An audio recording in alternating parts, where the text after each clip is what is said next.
All right, you good? Yeah. All right, here we go. 3, 2, 1. What's up, y'all? Welcome to the Sports Medicine Broadcast. We're doing listener spotlight, so I'm just giving you a chance to tell your story as an athletic trainer. It's a pretty simple format. It's going to be the same set of questions. We're going to be talking to lots of different athletic trainers that listen to the podcast and just giving you a chance to share your story. We have one of, I would say, my more loyal fans. Israel logs in quite a bit to the live chat, joins in the conversation, and was also a big advocate in me being able to go down to Spats this summer. So I'm looking forward to that. It'll be my first time. A really cool opportunity, and hope to bring lots of good content. So without much further ado, Israel Montano, how many years you been in the profession? I've been in the profession 8 years now. I'm going to finish up my 8th year here at the high school. 8 years there at La Jolla? Yeah, La Jolla Juarez Lincoln High School, yeah. La Jolla Juarez Lincoln High School. All right. Yeah, it's a letters mouthful. always confuse me. JL, LJ. So, all right. When did you find out about athletic training? I found out the summer of my sophomore year. My mom was the Booster Club president at the time. She had gone into a meeting with the athletic coordinator, head coach, and I tagged along that trip. And he saw my size. I was the size I am now, big burly guy that he saw, and he thought I'd be a good lineman for his football team. He was brand new to the school. Name was Jim Height. So he asked me if I'd like to be on his football team and join the linemen. I kind of gave him that look. Are you stupid? I don't want to get hurt. So he goes, well, if you don't want to get hurt, how about becoming an equipment manager for me? I'm brand new to the school. I've got to get as much help as I can. I go, well, football equipment is not my kind of thing. He goes, well, I think I've got just the thing for you if you're willing to help. And so he goes, let me introduce you to my trainer. He only had one trainer at the time. Our other trainer hadn't come in from New Mexico yet. So he introduced me to our athletic trainer at the time, which was Israel Peña, the same name as I had. And from there, it was my career. So I've been doing it my senior year in high school. And from there, it became into a career. All right, and then you went to A&M Kingsville for all 4 years? I took a little pit stop. I went to junior college. They offered me a full scholarship there at Cisco Junior College, just east of Abilene. So I went there for a year, and after I did my year there, I went to Texas A&M Kingsville, where there I was with Robbie for our 3.5 years there that we were there. Gotcha. Okay. So tell me a little bit more about your athletic training story. We just heard your high school part, your basically college part. So tell me a little bit more about your athletic training story. What would you like to know more about? I was just in high school. There was only 4 of us, student athletic trainers. So we were doing everything. I was traveling with every team: football, varsity, JV, freshman team. I was with the basketball team, the wrestling team. I did pretty much everything, the 4 of us. So I got my hands pretty dirty in athletic training, being there at the high school. I got to know a lot of the stuff that now we're told not to do to our student athletic trainers. But yeah, that's my athletic trainers taught me a lot, and they made it fun for me to make it into a career. And in college, that's where I kind of fine-tuned my my knowledge into taping and orthopedic evaluations, rehabilitation techniques, modalities, and stuff like that. And also Robbie will tell you, or any Kingsville athletic trainer from there will tell you that we did a lot more than athletic training. We did, striping the football field and, disinfecting the football equipment, to setting up the locker rooms for game days, actually setting out the jerseys and polishing the helmets. We did it all there in Kingsville. So, we were the jack of all trades, master of none. Me, Robbie, and a couple of other athletic trainers, we have a lot more to offer than athletic training. Gotcha. Yeah, it's a fun experience. Now the education is becoming so specific. So I know I was talking to Bubba Wilson. He said that they used to do that kind of stuff too. They would drag the field in baseball and get paid extra and that kind of thing. So it's one of those experiences in college, you just get to learn and do a lot of different things. And, sometimes you end up working for free or doing things you shouldn't do as an athletic trainer. But I'm sure some of that is transferred to being beneficial in your job now, huh?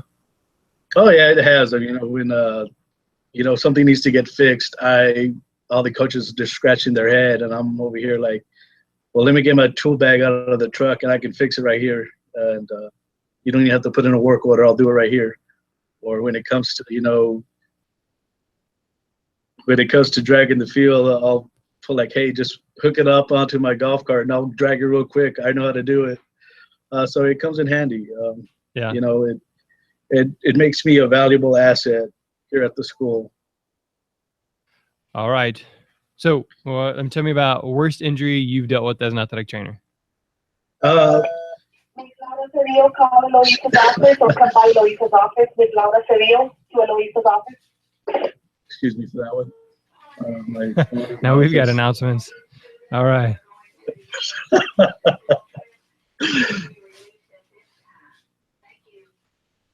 right. So, Israel, why don't you tell me about the worst injury you've dealt with? The worst injury I've dealt with, I've had many, but actually this football season was the worst. We had a complete knee dislocation with vascular compromise. This happened at our state playoff game against Laredo. So that was a pretty big one to deal with, and we're still dealing with that. He just now had a knee reconstruction last week, and this happened in November. So we're still in the process. He just got his surgery for his ACL, PCL, some meniscus damage, LCL, MCL, and also with a skin graft. So, it was a lot of damage, and it's a 2-year rehab prognosis that we're looking at for him, and he was only a sophomore. All right, so if it's now mid-May, what was the first surgery was, I guess, dealing with the emergency, the vascular compromise? Yeah, that was the first surgery. We had him overnight in Laredo, and as we were driving back down, his parents had gone up, and as soon as the parents got there, we had to come back because we had all the football equipment. As we were leaving and we got back to the school, we were told by the doctors that he was flown to San Antonio that night because they had found that there was a vascular compromise through the ultrasound, and so they had to fly him to San Antonio to get that surgery because it just so happened that the vascular surgeon in Laredo, the only one available, was on vacation.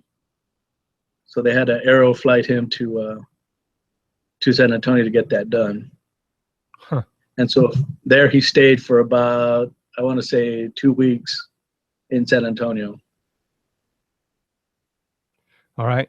Sounds like a pretty memorable experience and injury, but tell me what you think is the most memorable moment you have as an athletic trainer. The most memorable, I really don't have one because I've only done this for 8 years. I like to think as every day as a memorable, teachable moment. I mean, every day you see these students. I mean, I think of myself as an educator first and an athletic trainer second, especially here in the high school settings.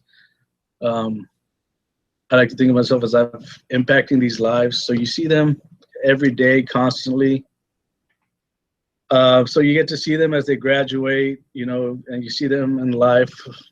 You know, they start their own families. The kids that graduated 8 years ago, the first graduating class, you see them, they've graduated college, they've already started their own lives. So to me, those are the most memorable moments as an athletic trainer, because they come back to the community, they recognize who you are, you're still there, even though coaching staff may have changed, administrative staff may have changed, but you're still there. So to me, that's the most memorable thing as an athletic trainer, that you're the pillar of the school for most kids. All right. Is there any one event? I know, you know, like Robbie said, receiving his passing grade on his test, or, you know, for me, it could be when Eric died last year. It's kind of a big shift in things. So, is there any one event that sticks out most in your mind? Actually, there was one tragic event that happened to me back in 2014. It was not too far here from the campus. I was on my way to lunch from two-a-days, and I just happened to come across a high-speed chase, and at an intersection, they wrecked. And it was a complete chaos. Complete family passed away, and I was unfortunately the only first responder there for a while. And arriving on the scene, seeing what I saw, I mean, till this day, I still see it in my mind as if I was still there. And, you know, that's when I realized, you know, my skills as an athletic trainer not only apply to athletics, but they apply to the real world. And I always make it, I'm at a loss for words. I make it every possible chance that I can to help out when I can. Whenever someone's needs help in a car accident, or, you know, they're at the movie theater and they're choking. So, you know, that's the most memorable moment that sticks out to me as an athletic trainer, you know. All right. All right. So moving forward from there, what's a life lesson you've learned from your years in high school, college, and now professional athletic training? Patience. I've learned to be patient and to pick my battles. I mean, with these kids and with a lot of these coaches, you have to be patient with them. They may not know where you're coming from, and you may not know where they're coming from. So you kind of got to be patient, kind of know both situations before, you know, you act. I also, you know, kind of pick your battles, you know. I hear a lot of stories of athletic trainers, you know, ranting about certain things and ranting about other things. And, you know, I kind of look at the bigger picture, like, you know, what's going to help the kids? What's going to help me? What's going to make my job easier? What's going to make the kids healthier? So I pick my battles. You know, I'm not going to, you know, go get after a kid for, you know, not doing something it's not productive. It doesn't help me at all. Gotcha. I really like the reminder there to look at both perspectives. I know we've talked several times, you know, with Robbie being a coach and an athletic trainer, you know, he's saying understanding both perspectives. And I think you're reminding us there, stop and think, where are they coming from with this? Are they coming from a broken home, like you said? Are they coming from a scene where they just saw somebody die, you know, yesterday, last week? Or are they coming from, you know, where their mom and dad hugged them, or whatever. So that I really like that. That's a good life lesson I need to remember. So I've learned it. I learned a lot more, and so then that kind of gets pushed to the back. So, all right. Yeah, I mean, a lot of our kids here do come from broken homes. Our poverty rate here is really below the poverty rate, and it makes you see things different as an athletic trainer. To many of them, you're the only health care that they have. Okay, just following that, give me a piece of advice you'd like to give or share with athletic trainers. Theragesic is a great cleaning tool. That is one thing that I found out back my first year in working here is we had accidentally broken a bottle of Theragesic, and we had some caked up tough skin or QDA, whatever you want to call it. It was caked on our floors and our taping tables, and we had accidentally broken a bottle and it splattered all over the floor. And when we had wiped it off, it had completely taken all that off. And so we started using that as cleaning off all that adhesive. So now we had sparkling clean wax floors and taping tables. And it also takes permanent marker off. So if you ever have a kid that tags something, it'll take it off. So Theragesic stuff is like Flexol. So does it make your training room unbearable? No, kind of the smell, you kind of get that geriatric ward smell to it. But it does help when you need it, especially when you're trying to clean and trying to make things look nice. All right. That's one of the little tricks we've accidentally came upon.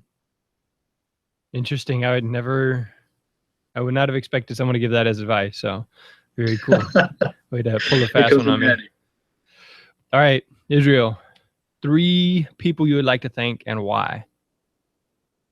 3 people I'd like to thank is Israel Pena over at Canyon Lake. He was my high school athletic trainer. He made it fun for me. He pushed me into the career of athletic training. He made it fun for us in high school. He taught me a lot. He kind of set the foundation for me. He brags about me sometimes that I'm his first student that ever became an AT or passed his test. So a big thank you to him. The other 2 is to Ruben Cantu, head athletic trainer and associate athletic director at A&M Kingsville. He was a big part in becoming who I am, teaching me some stuff, and I'm pretty sure Robbie will tell you the same thing about Ruben. He kind of teaches you some life lessons and how to deal with stuff, looking at both ways. And then there's also Missy Frazier, soon to be Dr. Frazier over at the University of North Carolina. She's the one that taught me a lot of athletic training. She's a person responsible for teaching me everything that I know in athletic training. So those are the 3 people that had the most impact in my athletic training career. All right, very good. Well, Israel, I appreciate you being an advocate for the sports medicine broadcast and just spreading the word down there in the valley. And I look forward to meeting you here this summer and bringing you your prize that you won during our 200th episode. So I forgot about that one, but I look forward to seeing you at the Spats here. All right, Israel Montano down in Juarez Lincoln High School in La Jolla ISD. Did I get that right? Yes, you did. All right, I'm improving. So, all right. Again, you'll hear from him some more. I think he's going to be helping me out with the interviews that we're doing down there at Spats. So, Israel, if somebody wants to get a hold of you, what's going to be the best way to do that? You can get a hold of me via email at i.montano, MONTANO, at La Jolla, LAJOYA, ISD.net. Give me their email, or you can reach me at my office at area code 956-519-4161. But I do recommend the email. Those I'll respond to. I understand that. Yeah, I don't do much phone calls. So, all right. Yeah. Well, Israel, thank you, sir, for joining us. And that is a wrap. Have a good day, sir. All right.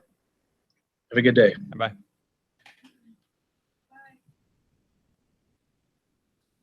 so I'm going to mute the microphone because our next one is at what time?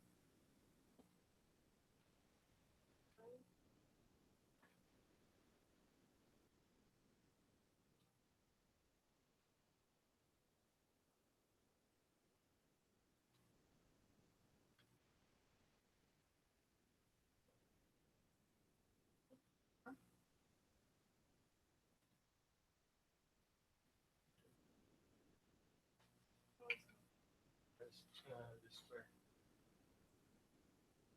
All right. Maybe I have a Cheeto finger on my computer. I wasn't touching with that one. I was touching with.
So what we used to do, this whole career path thing kind of messed us up.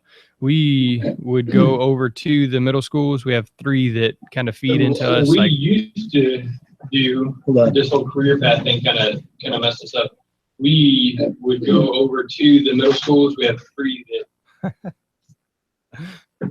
yeah, I just unmuted the other one because I just realized it was still live streaming, so might as well. So sorry I messed you up there. So I had you on the other computer. we would go over to the middle schools like sometime around January and just talk to them during lunch. That way we hit every kid, say, hey, this is who we are, this is what we do. If you're interested, here is the information. You can go to our website and fill out the application. But with this career path, now they're having to sign up to be in sports medicine basically all 4 years without knowing really what it is. I think it's kind of stopped a lot of people because they don't have room to try out different things. And so we'll have to see how it goes next year. But hopefully once we have something more nailed down, it's not as in transition, then we'll be able to more easily recruit and build up the program following that career path. So Yeah, we have a HOSA or a HST teacher who is an athletic trainer, but she kind of stepped aside from athletic training just to teach because she's got kids. So she kind of stepped out because she wanted to be more involved with her child. So we kind of hired her as a teacher, and so she takes care of the sports medicine course and the HST for us, and that's where we get some of our kids that actually want to be. She kind of gives them an idea of what athletic training is and what's involved, and once they get an idea for it, those are the ones that usually stick out. And they're the ones that the 7 that we have are the ones that are true student athletic trainers that we call them, that do help us out throughout the year and in various sports, not just football. So yeah, that's where we get ours. that it's interesting. Our health science teacher actually just took her athletic training test. She was one at Stephen F. Austin, and then I think she didn't pass it, and then ended up just getting a job as a health science teacher. And then the athletic trainer that used to work at Rayburn and Dobie and other schools in our district, she was as well athletic trainer, and then she went just to health science. So wonder how common that is. I don't know. I mean, I thought it was very uncommon, and when she said she wanted to just become athletic, just become a teacher, and she was looking for a position. I told her, well, we have a position open for you if you want to join us. And I figured she'd be perfect for us, especially when we wanted to start a sports medicine education program. So it's kind of worked out for us. I think we still got some improvements to make, but it's a start for us. So do you guys teach anything? Me and Carlos, we kind of teach the practical aspects of it. She just teaches textbook, and then from there they come to us and we teach the actual taping and the rehab modalities. It's kind of like a co-op between us and her. Need to get something like that going on. Yeah, it's a unique thing I'd like to think that we have going on here. So we're trying it out, see if it works.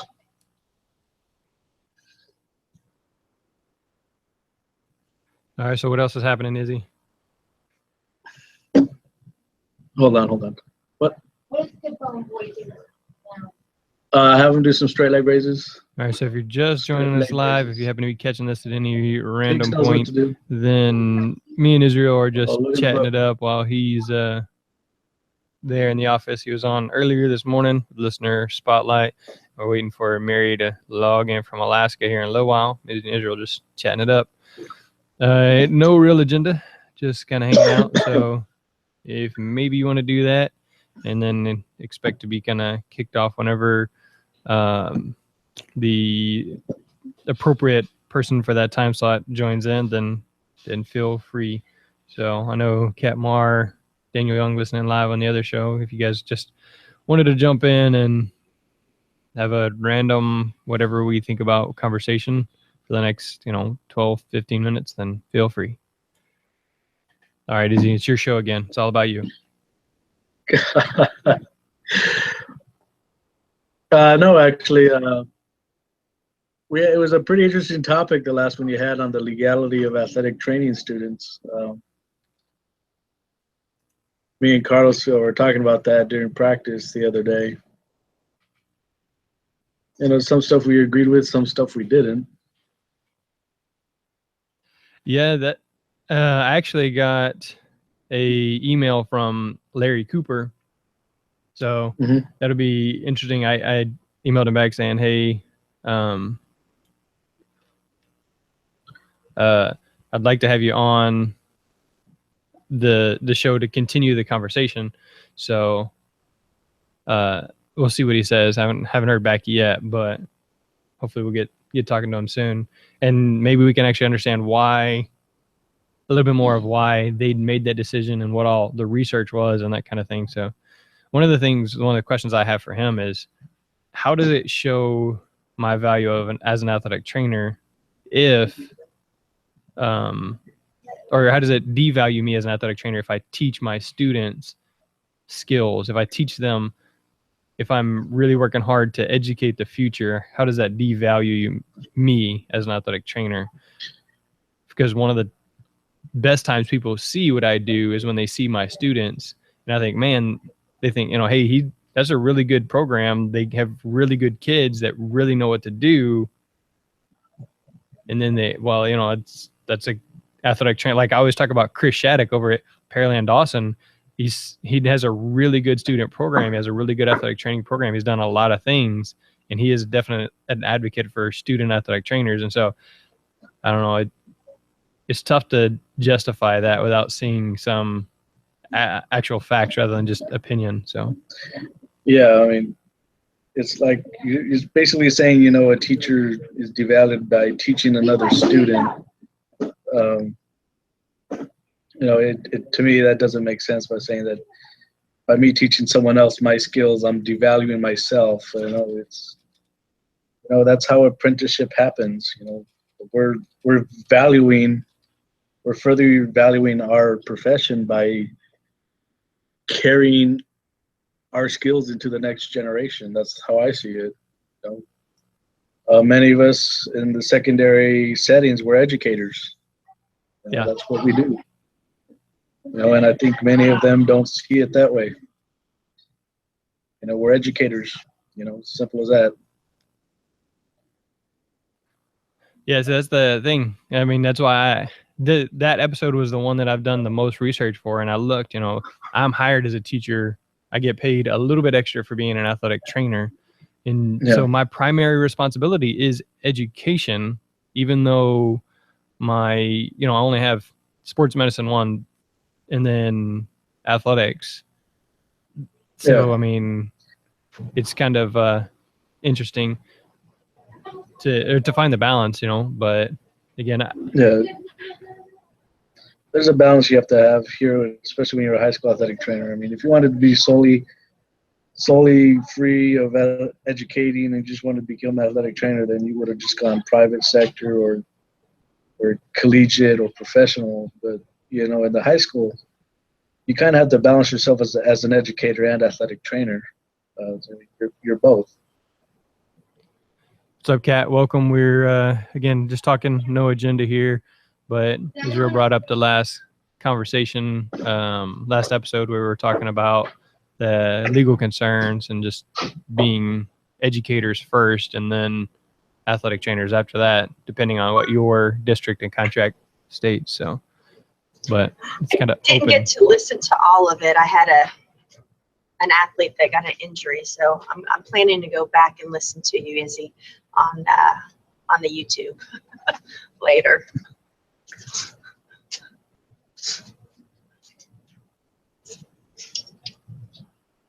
So what else is happening over there, Kat?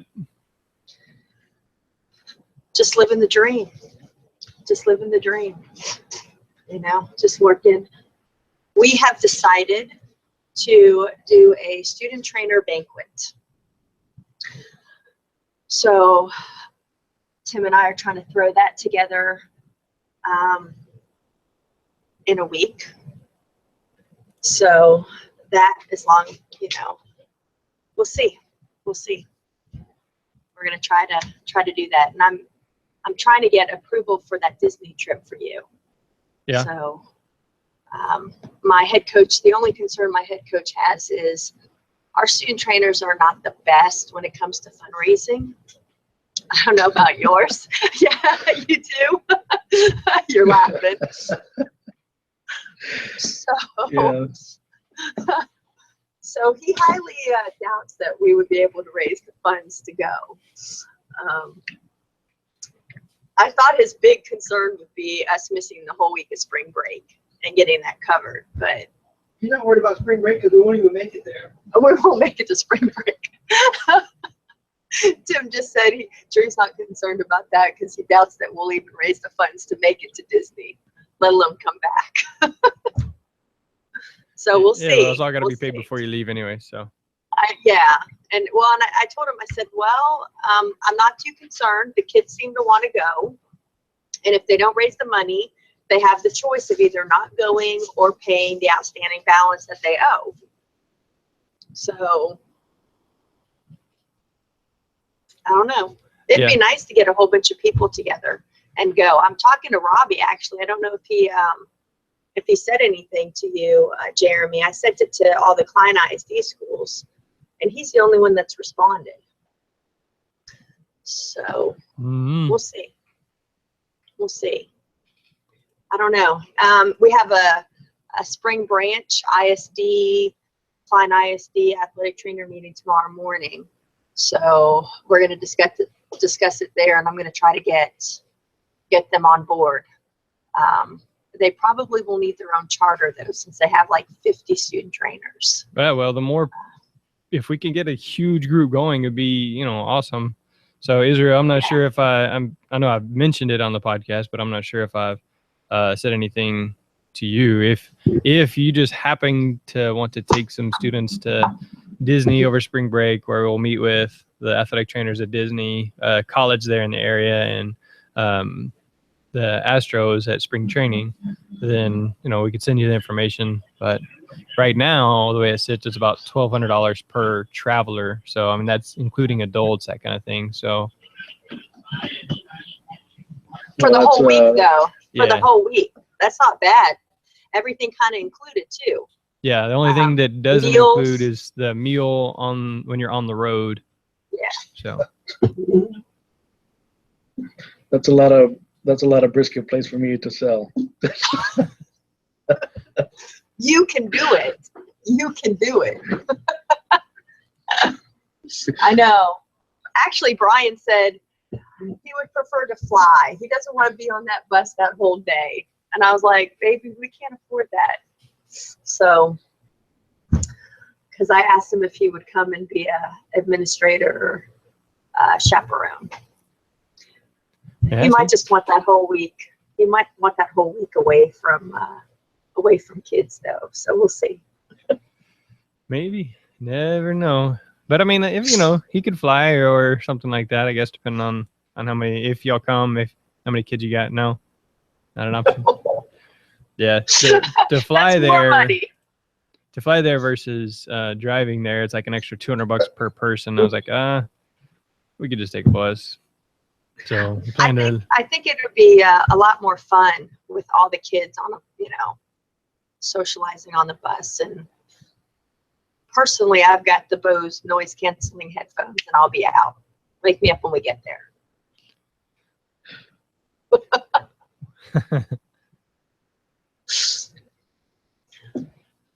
So we're trying to do some extra stuff.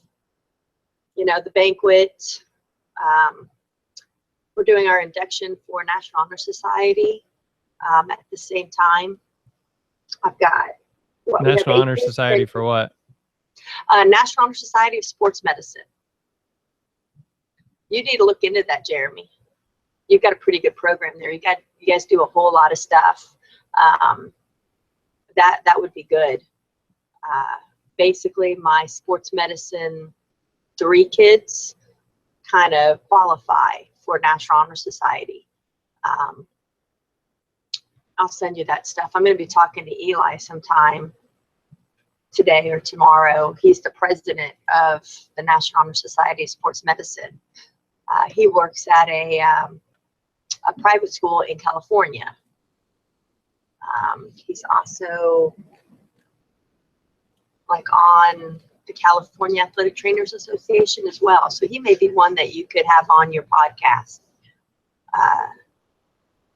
Talk about all the different stuff. So, do you teach, Izzy? Like I said, I stepped away for most of yours. No, the way we have it set up here at our school is we have a HST teacher.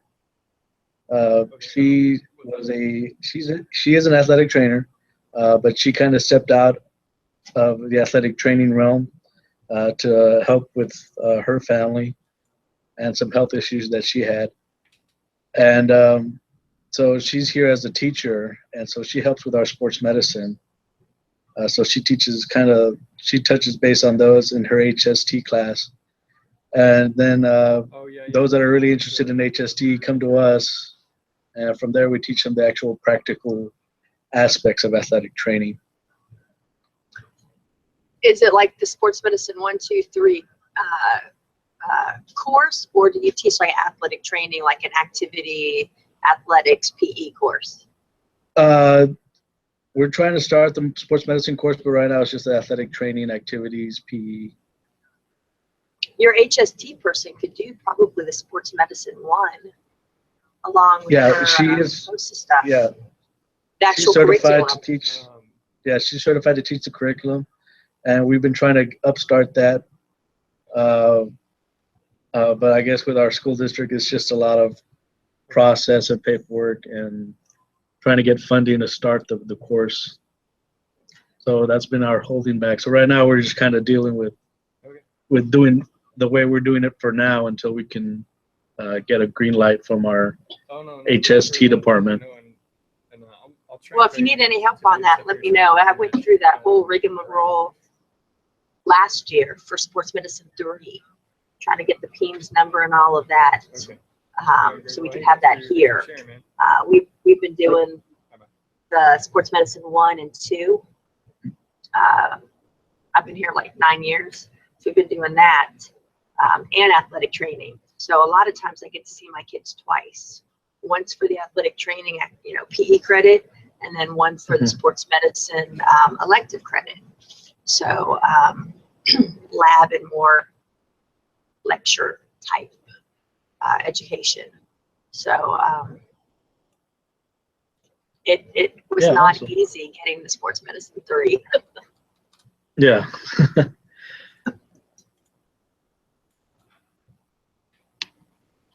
Is that Mary? Yeah, there you go. There is Mary. All right, Kat, Israel, y'all gonna just hang out on the line and Sure. I'll mute you. That means I won't be able to hear you, but Yeah. Absolutely. all right. So, then y'all, so if you guys have a question or a comment, then you can wave down there on the bottom, and maybe I'll see you and let you talk. Maybe not. It's all about Mary though. So all right. So mutant Izzy, mutant Kat, and Mary. Give me 1 second. Let me start all the recording. Okay, you're good.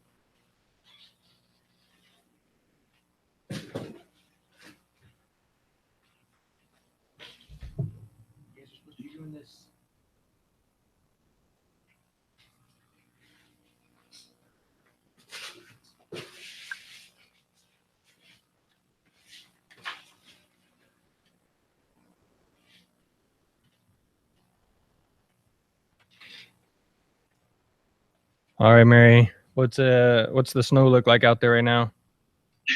There is no snow. It's like 80 degrees. 80 degrees. I was just looking at Twitter. I thought you said it was like 8 inches of snow you got in May. It was 3 years ago. Oh, okay. Yeah. Gotcha. Oh yeah, I was looking at your questions. That's what it was. All right. Gotcha. Too many Yeah, things like going. 3 years ago, it snowed like 6 to 8 inches this weekend. We've got a lot of rain this week. Does that feel better? Well, it's raining right now, so it's like the first rain we've gotten all winter. So, Snow's the same as rain, right? yeah. All right. Let me wait for the bell and then I'll go 3, 2, 1. What's up, y'all? Welcome to the Sports Medicine Broadcast. I'm the host, Jeremy Jackson. We're doing the listener spotlight. So we already spoke with Israel this morning, spoke with Robbie yesterday. Right now we're talking with Mary Perez. She is in Alaska. So they're a couple hours behind. She had to wake up early just to be on the podcast. And I'm not very pleased with Mary. She sends me all these pictures on Twitter about how beautiful Alaska is, or these videos of caribou or whatever walking through practice. And I'm trying to work on my wife to see if we can move to Alaska and work there for a couple years, and then maybe move to Hawaii and visit Sam Lee and work there for a couple years, and then come back to, the great state of Texas. But I'm not sure how much longer me and Mary are gonna be friends on Twitter if she keeps all that stuff up. So without much further ado, Mary, let's tell us a little bit about yourself. How many years you been an athletic trainer? So I've been an athletic trainer for 6 years, and I am in Alaska now, and I started out in North Carolina. All right, say that last part again. So I'm in Alaska now, but I started out in North Carolina. I moved here about 4 years ago. All right, so then what drew you to Alaska? I wanted to finish my master's. I was working in Division I school at the time, and I came up and worked over a summer at a summer camp with one of my certifieds from undergrad, and I really liked it, and I made some friends. And so then one of my friends who works here was a coach, and his athletic trainer got in touch with me, and they kind of just created a job for me.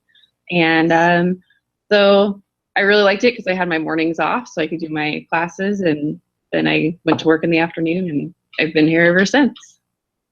Very cool. I noticed when you're answering the questions, and I think you had mentioned you went to Mars Hill College, and that's where Caleb went, right? Yeah, Caleb was in the class ahead of me. So Caleb, a listener that is in China, is I don't know, not related like family, but connected to Mary, an athletic trainer in Alaska. So we are quite covering the globe here. So apparently. All right, so tell me a little bit more about athletic training. How did you hear about it to start with, and then continue up to where you are right now? So when I was in high school, we had a part-time athletic trainer. She worked mainly with football, but we saw her a little bit with some of the other sports.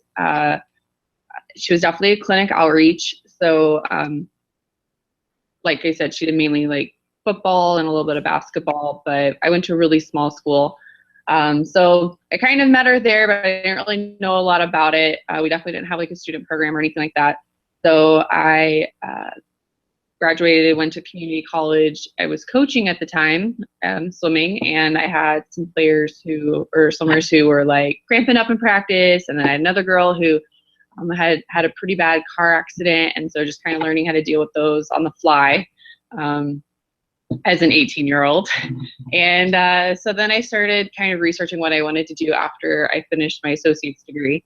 And I was like, well, sports medicine sounds kind of fun. So I just kind of got online and started like looking for some stuff, and found out about athletic training, and I looked for programs close to me, and I found Mars Hill. So they only accepted like 8 kids a semester. So it was a really small class, and so it was pretty cool. So that's kind of how I got connected.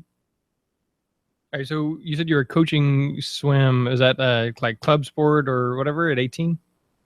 No, it was a high school sport. So like I said, I went to a really small school. And so we had like a state championship swimmer on our team, and nobody was there to coach the team. And I'd been there for 4 years, and we had grown up together on our club team. And so The year after I graduated, our AD was like, "Hey, you want a job?" And they gave me a faculty sponsor, and I started coaching both of our teams for like 3 years. And because we only had like 5 people on our team, and so by the time I was done, we had like 26 or so. But it was such a good experience.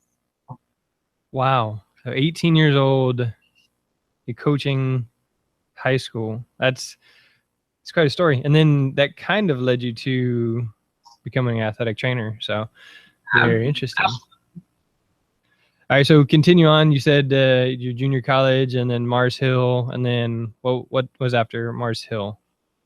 So I went to Mars Hill for I did my the junior college for 3 years. I graduated there. I went to Mars Hill, and so that program was about 3 years. And then, which I loved, all my classmates were like family. Like I said, we had a really small class, so we had probably about. I started, I think, with 9 and ended up with 5.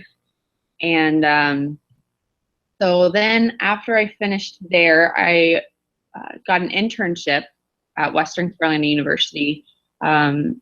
Working football, and I was there for 2 years, and then I decided to come to Alaska. All right, so very interesting story. Where is your family right now? In North Carolina. All right, so how often do they get to come visit you? We try to do they come up here once a year, I go down there once a year. They live in a really beautiful part of North Carolina in Asheville, so I kind of get to go on vacation down there, and they get to come on vacation up here. So we've made it kind of twice a year thing for a while. And it's when Alaska's very flyer friendly, so you can pretty much get frequent flyer miles for just about anything up here. So flying becomes fairly easy once that's the only mode of transportation out that's of any time ease. So we make it work. It's pretty good. All right. And you how long you been married? Almost 2 years. Almost 2 years. Yeah. And is your husband from Alaska? Yeah. So he's from here, and we met before I moved here, but I told him I would move here for him. So he found me a job. So he helped facilitate the relationship with my now boss, and all of his friends really liked me, so they got on board, and they're really big in the sports community up here. So I had some good words for me, and I'm still here. So that's pretty cool. All right, a little bit more of your athletic training story. 6 years in the profession. What's the worst injury you've dealt with? So I think the worst injury I've dealt with up here, I had a pretty good tib fib fracture a couple years ago. That kind of came out of nowhere. It was kind of a non-contact tib fib. So that was kind of interesting. And then I would say outside of that, though, up here, especially the worst injury I've been dealing with are just head injuries. So a couple weekends ago, we had a really big wrestling tournament and lots of head injuries. They're so individualized, and people up here are still, figuring out how to deal with all.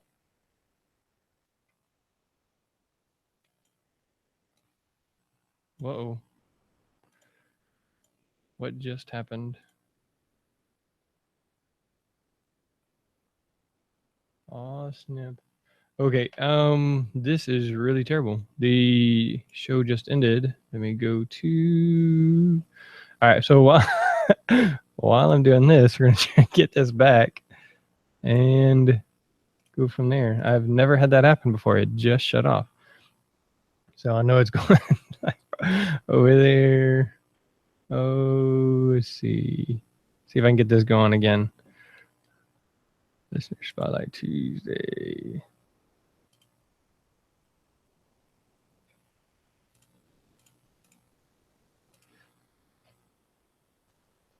Hello? Hello? All right. I don't have any idea what happened. It just shut off. I just had this little white screen from Google. It said, "Oh, snap." Something happened. So, that distracted me a little bit. We were talking about Oh, you were talking about worst injuries you've Yes. seen. So, I'm not sure where we were, but I want to ask you about the non-contact tib fib fracture. How does Yeah. that happen? So he was a football player and had they started the play and he just kind of stepped back and it just went, and that's pretty much what happened. He didn't get tackled or anything like that. Just took a step back and landed on it funny, and that was that. All right. Very interesting. You guys have to call 911 there. Yeah, I did. So up here, for football games, we do have a group of EMTs that are on site, but they cannot transport. So they were really great in helping me splint everything, but I'm pretty much the person there. So pretty much for things like that, because we do have a group of EMTs that can't transport on site, then things usually like that do get called 911. So the kid was really great about it. He didn't freak out or anything. So that was obviously really helpful. And he was telling me jokes by the end of it. So that's always a good sign. All right. So you talking about a lot of head injuries. Now down here in Houston, we still have ER doctors that, do the CAT scans that send them home with ibuprofen. And Houston is one of the leading medical centers in the nation. So when I remember talking to Chris, and it's just talking about how there's towns and villages that don't even have a doctor. So tell me a little bit more about dealing with a head injury there. Okay, so anywhere in like Anchorage, Fairbanks, Juneau, those big cities, you're pretty safe as far as having some sort of medical. I'm not saying they're really great at dealing with concussions. We're definitely working on it. It's definitely gotten better. My boss, Lynn Young, won the NATA Service Award this year, and she is very hands-on with a lot of the providers in town. So she does a lot of presentations to physicians, the ER docs, and things like that. We actually had a kid go into the ER to get evaluated for concussion last week, and the ER physician handed him information to contact his athletic trainer to get the return to play protocol. So we were all pretty proud of that. It definitely doesn't happen every time, but so in town, we can pretty much deal with it. Once you kind of get out into the more rural areas, a lot of like the 1A schools, even some of the 2A schools, in some of the small villages, they have village clinics that are run by RNs or PAs. And so then their nearest town is usually at least a plane ride or very, very long snow machine ride away. So all schools in Alaska, the Alaska State Athletic Association has developed a return to play protocol for every school. So every school has access to this protocol. How it's being utilized out in those areas, I'm not entirely sure, because there's not really someone trained to take the coaches through it, but they at least have access to it. So in Anchorage, at least, we have, where I work, we have 6 athletic trainers, and we cover all the state tournaments for ASA. And when these kids come into town, and they, sustain it here, then we always send them home with information of this is what needs to happen, which kind of is helpful. But it's definitely a long road to making things work kind of out in the smaller rural areas. But people are at least becoming more aware and better equipped to deal. One of my friends, who is a chiropractor and covers one of the teams out in this area, was traveling to Homer a few weeks ago, and you can drive there. It's like 5 hours. But they had a kid who had a facial injury, and he watched one of the doctors out of the stands come out, and his eyes look good, so I think he's fine. No concussion, like right off the bat. And we kind of were discussing how, there's a lot of work to do, but I think a lot of work has been done and is making it easier. So I think just to raise an awareness of things has really helped, and just being willing to open a discussion with people really helped too. So. All right. Okay, so tell me some of the more memorable moments you've had as an athletic trainer. So most of those I think will lie within Alaska for sure. I think just some of the weather stuff and, like I said, the wildlife stuff is just crazy. I've been at football practice and we have giant moose walk through our practice. There's a lot of fencing around usually where schools are, but pretty much in their habitat. So it's not uncommon for things like that to happen. When I know like some cross country like state championships, we've had to redirect for wildlife on the trail and things like that. And it's always a fun day, and Alaskans are so used to it. The other day, I wish I had a link so I could send you this video, but they had this mama bear and her 2 cubs stop traffic in downtown just trying to cross the road, and it's like the coolest thing ever. So I think a lot of the wildlife and the weather stuff is pretty crazy. Like I said, 3 years ago, my first year here, it snowed 8 inches the second last weekend of May. So that was kind of nutso. My boss was like, "Don't leave, it's never like this." So that was really fun, and trying to remember my list. Yeah, we never had wildlife. We maybe had ants. You had to reroute the cross country trail or something, but I think we had dogs on the field once. Nice. Yeah, I was at a baseball game once. This moose like walked back across the back, like all the way around the fence and back across the football field, and just kind of stood there and watched for a while, and then kind of made his way on. But yeah, usually for cross country at least, and cross country ski, then they definitely have moose spotters on the trail and things like that. And every now and then you'll hear someone come across like, "I think I saw a moose," and you know it's in the middle of the race, and you're like, "Well, at least they're running fast." Yeah, there you go. Yeah, so we're still waiting for our first injury from that. Hopefully not anytime soon. Yeah, hopefully not anytime too soon. Okay, so a lot of different experience. Tell me what's a life lesson you have learned as an athletic trainer? So as an athletic trainer, I would definitely say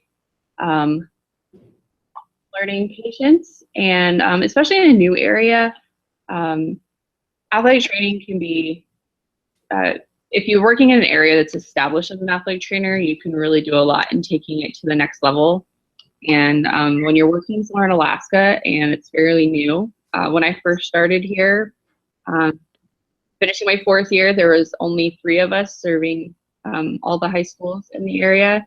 And now we've grown to 6 where I work, another one at a different practice, and plus all the ones in Fairbanks. And then even the university's added a couple. So it's definitely growing, but you're still every day, you're setting an example for what the profession of athletic training is up here. So learning a lot of patience and learning to take time for yourself, because you can really burn yourself out pretty quickly just trying to do everything at once. And it's really tempting to just kill yourself every day, go to work. And it's, I think for the first couple of years I worked here, we were covering everything. And it was definitely like an athletic training marathon, but we've definitely expanded, so it makes it easier for us to all take time off. And our boss is really great and encourages us to do that, and all that. So I would definitely say taking time for yourself, because I think it's really hard as an athletic trainer for us to feel like that it's okay. And really at the end of the day, if I'm not happy with myself and I can't take care of myself, then my kids are really going to suffer in the end. So those are kind of the 2 bigger ones. I think I would also throw in there that just being really confident in your decisions and things like that, especially when you're in a situation and parents are constantly questioning you and And, you really get pretty good at having all that latest research in your back pocket. And, the administrators and things like that are always really helpful. So those are kind of the big ones I think I've learned, especially since being here. Yeah. Yeah. A place like that, I would think it'd be difficult because you are trying to do everything because there is nothing. So you want to provide care for everybody, but if you're the only one there and then everybody's wanting you at everything they do, it'd be pretty tough. I mean, it's tough enough for me here, and there's 2 of us, and there's 11 of us for 5 high schools just in our district. And Oh, wow. Yeah. And so definitely important for you to take time there. And I know, again, seeing some of your pictures, just the beauty of, taking a dog for a walk at that Mirror Lake or Reflection Lake, whatever it was, and overlooking those snow-capped mountains. Yeah, we're pretty lucky. And during the school year, we always have Sundays off, and that's kind of like our dedicated day to go do stuff. So Yeah. Very cool. Okay. that's kind of cool because we have 6 athletic trainers covering 7 high schools for everything, and then another 3 high schools for intermittent sports that we're kind of picking up here and there. So that's kind of an interesting ratio. Yeah, but it's better than when you started. Oh, no, for sure. Yeah. And we're actually in the process of hiring some more people. So we're definitely still expanding and things like that. But it just kind of shows the difference, I think. All right, so I'm going to have to work on my wife, see if I can get her to. So you guys are hiring, come up there, live in Alaska. What do you think? All right. All right. So tell me, who are 3 people you would like to thank and why? So definitely my husband, because he's super understanding about the crazy work schedules that we have and the last minute changes, especially in the springtime, when there's snow and there's only 1 indoor facility for 8 schools. Things tend to change quite a bit in the springtime. So we rarely ever get to plan anything in the spring, but just very understanding. He's a coach too. So when we go through basketball season, it's great because neither one of us are ever home. And then whenever he's home and I'm always at work, then he's always very understanding. So he's found his favorite sports that he likes to come hang out with me at sometimes and stuff like that. We have date night in the training room like everyone else. So it works out really great. And then I would definitely say my boss, Lynn. She's been a really great mentor, and I've learned so much from her, and she's always available for us when we have questions or are unsure. We can always call her up, and she's always there to help us out. So she's pretty great. And then I would definitely just say anyone else who's like kind of been there for me all along. I really appreciate all of my undergrad instructors and internship coworkers. And I definitely feel like I've learned something from everyone. Sometimes what not to do, but for the most part, things that I should do. So I think that's pretty much a lot of the people that I would be really looking for. Very cool. If somebody wants to get a hold of you, maybe to find out about a job, or maybe just to have you, do a video call with their class about athletic training in Alaska, you can do a Skype call while you're at the track shoveling snow or something, then how are they going to get a hold of you? Probably my email, or you can find me on Twitter. I'm not sure what my Twitter handle is, but I think it's Mary_Elaine8, something like that. But that or my email, Mary J. Perez 719@gmail.com. All right, it's Mary_Elaine J. So MARY_ELAINEJ. So Perfect. that'll work. All right, so if you want to get a hold of Mary, a listener to the Sports Medicine broadcast in Alaska, find out some of the stuff that they're doing there, a lot of the changes they're innovating, and just the awesomeness of Alaska. I really look forward to, at some point, visiting and meeting you guys. So, Mary, thank you for listening to the Sports Medicine broadcast and continuing the work out there. Yeah, thanks. All right, so for Jeremy, Sports Medicine broadcast, that is a wrap. Thanks, Mary. Thanks. So you can hang up, Mary, or you can stay on, and then I'll unmute the other people, because what we're doing during the intermittent time is just having like a no agenda chat. So if you want to go, you can go. If you want to stay, you can. It's only 7 a.m. So I have time. So Kat, Israel, if you guys, there you go. There's Kat back in. If you want to jump back in, Israel, I think he's got a kid in his office. So I was just doing my concussion paperwork for my kid this morning. gotcha. So Kat, this is Mary, Kat Marr. Hi, Mary. Nice to meet you. Where are you at? I'm in Houston, in Texas, North Woodlands area. Very cool. Yeah, awesome. I hear great things about Texas. I get a lot of kids from Texas. So, Well, you now have a lot of places to stay. Jeremy, me, come on down. We have We're all- NATA next year, so nice. Yeah, we're always looking for an excuse to kind of go on a warm vacation somewhere. So, except for summer, you never leave in the summertime because that's like the nice time. So, yeah, it's very, very hot here in the summer. Extremely hot. Yeah. we just had some like 75 to 80-degree weather last weekend, which you only get maybe 15 days a year of anything close to that. So, I'm kind of becoming accustomed to this cool Alaskan weather, and I was a little hot. So yeah, going down, we went to Vegas for the NATA, and it was so hot that year. Oh my gosh. Nothing like it's going to be in Houston. It's going to be even hotter because we have the humidity. Yeah, so we're really dry up here too. So that's kind of the other thing is, yeah, we like dry heat. It's great. Yeah, I've gotten acclimated. I've been here about 19 years, so my blood now is water. Nice. Yeah, very cool. Yeah, awesome. Well, this has been fun. Yeah, I enjoy Jeremy. He does a really great job. Really. I think it's really great. Yeah. So he's just filling up time right now, though, I think. Oh, good. Having us all come on. Yeah. Well, I'm glad I have a puppy, and she's really attention to me. So she's been really quiet this morning. I'm proud of her. She knows you're working. Better. Yeah. Very cool. So, do you work at a high school down there then? Yes.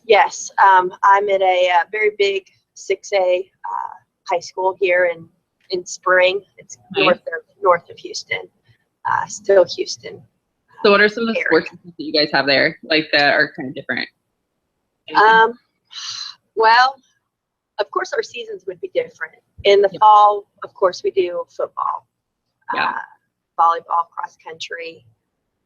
We start with swimming. Tennis, of course, we have 2 tennis seasons. Nice. And then we kind of roll into our winter sports, which is going to be our basketball, wrestling. And then we also have soccer, which is outside, which is a winter sport. Winter. Whoa, cool. Yeah, in January. It starts from January till about spring break. Cool. And now we're in. Girls, do they go at the same time? Pardon? Does the boys and girls go at the same time? Yes. Okay. Boys and girls soccer, and then boys and girls basketball, as well as boys and girls wrestling. They kind of go on at the same time with the later parters, swimming and diving. So that would be kind of what I consider winter. Yeah, that's cool. Which is not winter compared to yours. Oh, you know. Well, so we have hockey up here, and which is fun. I grew up in the South, and I do not grow up around hockey, so kind of a new experience. But it's good. I like my hockey team. It's always fun. The first thing I think I learned up here, because none of our schools, well, a lot of our schools don't have athletic training rooms or ice machines available. So the first thing I learned was just go outside. There's a bunch of snow and make ice bags. So I was gonna say that you don't need ice. nope, not at all. I just want my kids to hang their phone out the window on the way home, and it'll work out great. Just all 5 minutes, you're good. I don't think it does stay. I don't know, but yeah, it's kind of at least kind of fun. That is awesome. I love hockey. I married an athletic trainer from Pittsburgh, and so right now we're watching the Pittsburgh. Yeah. Very cool. Yeah. So hockey's probably to them like basketball is to Alaska. It's like the biggest sport here. So Yeah, I would love to have hockey. I don't want to add another sport. what? I don't want to add another sport. Right now we're in baseball playoffs. Our softball got out, and of course spring football. So. Oh yeah, we definitely not have spring football up here. Kind of nice. Yeah. And then our softball baseball just started a few weeks ago. So Oh. softball baseball up here is usually about 6 weeks in the spring, and that's it. But then they do, it's outsourced, so they do it through like American Legion and Softball Association. So then over the summer they have full on summer season. So Like a club. yeah. But school softball baseball is very short seasoned up here. So I've That's kind of like our hockey and our lacrosse. It's kind of, even though they're Klein. Yeah. Oh, okay, cool. So we have girls flag football up here, which is really an interesting sport to work. And so we're like constantly trying to talk some people we know into being like, oh, let's change over to girls lacrosse. Yeah. I would say lacrosse would have more of a future than girls football. Yes. I would think. There's a lot of girls up here also that play regular football, which was something new for me. Oh, yeah. We don't have too many of those down here. Yeah, I have a couple teams, especially at the freshman level. Maybe I've had a JV level, but most of them are on C team, and they play on the line. Wait a minute. I think I lost you. Oh, I think I lost you. are you there? Yeah, hold on. Okay, you think you're logged It's in thinking. twice. I got an old snap. Yeah, you're logged in twice somehow. I don't know. I'm gonna eject that one. Jeremy? All right, okay, can you hear me? Jeremy? Yeah. I can't You gotta hear turn your camera You back muted on. us. Just kidding. There you go. I don't know. Here you are. Oh, there you go. Okay. I was like, Yeah. No, I you're got good. what he was talking about before, that white old snap. I went, I didn't touch anything. What happened? But he's done a lot with me in the last 3-4 years. I've learned a lot. Nice. Old Yeah. dog new tricks. So yeah, we have some girls who play football on the line. It's kind of interesting. I went out for an injury once and I was like, oh, I haven't seen you on the sidelines before, but cool. That's because she's in the game. I know. No, there's a lot of girls, especially even at the middle school level for Pop Warner and Boys and Girls Club. There's a lot of girls that play football. And what's the future of female football? I mean, there's no scholarships. There's no teams in collegiate. So the flag football is a girls' official school sport, but there's girls who actually play on the boys' team. Which is, there's a lot of Alaskans that do that.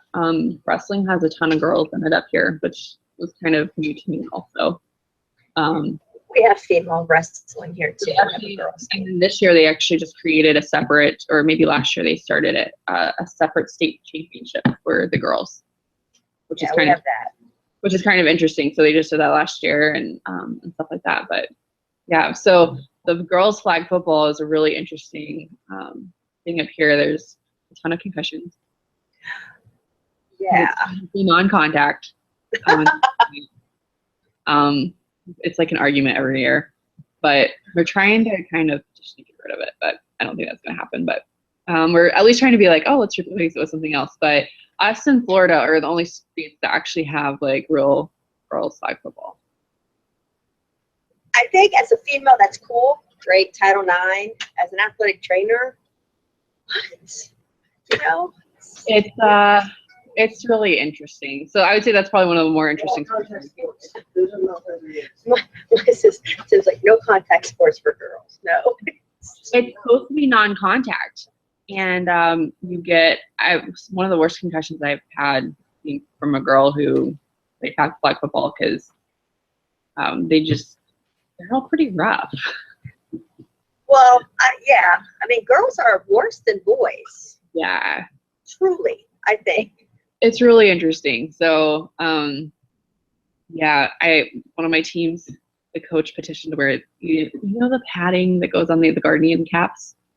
Yeah. Of wearing those directly on the head, like something like that directly on their head. And we've gone back and forth about this a lot of why it doesn't prevent concussions. But he really insists that they wear them, and they're a really pretty color of blue. But still, that's. So, Did you give him the egg lesson? Yeah. Here's your- yeah, he's been a coach for 20 years, and he believes in it. So I'm like, Okay. Let's Take put it out. more weight. Yeah. Yeah. Put more weight on the head and the neck, because Yeah. that's gonna help. yeah. So it's Oh. kind of fun, but yeah. So that's kind of our one interesting sport. And then my kids also get to do bowling, which is kind of fun. I never had that in high school. Oh, yeah, no. Good school sport, and then we also have gymnastics. Oh, you have gymnastics. I'm so glad we don't have that. But it's not a sport that we cover their games, because there's other sports that are in that season that have more participants at a higher risk. So, Yeah, but that would be cool. but yeah. So kind of cool stuff. But very cool. Yeah. That is kind of cool. Yeah. Very cool. I don't usually get up this early, so it's kind of fun. You said it We was have- 7 a.m., right? Yeah, so we have about 17 hours of daylight right now, and then it's dusk for about 2 hours outside of that. So it's really bright in the morning.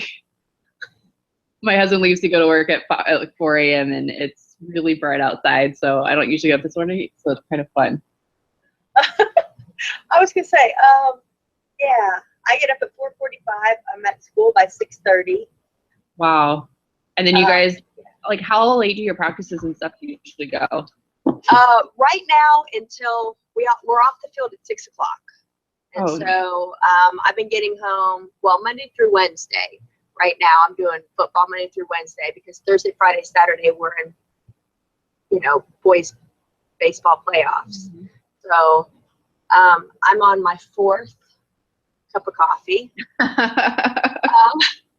Yesterday was worse, because Wow. Thursday we drove to Austin to Mhm. play Round Rock. So I did get back to Okay. school. You guys play spring games too? Well, for Baseball. baseball. Oh, baseball. Sorry. I So was like, yeah, oh, what? yeah. Okay. Yeah. So we I'm drove. Yeah, we drove right after school, 2:30, to Round Rock, and played there the 7:30 game. Came back. We were right back at school at 2 a.m. So I didn't get home until about 2:30. Mhm. Then I was back up here again for 6 o'clock.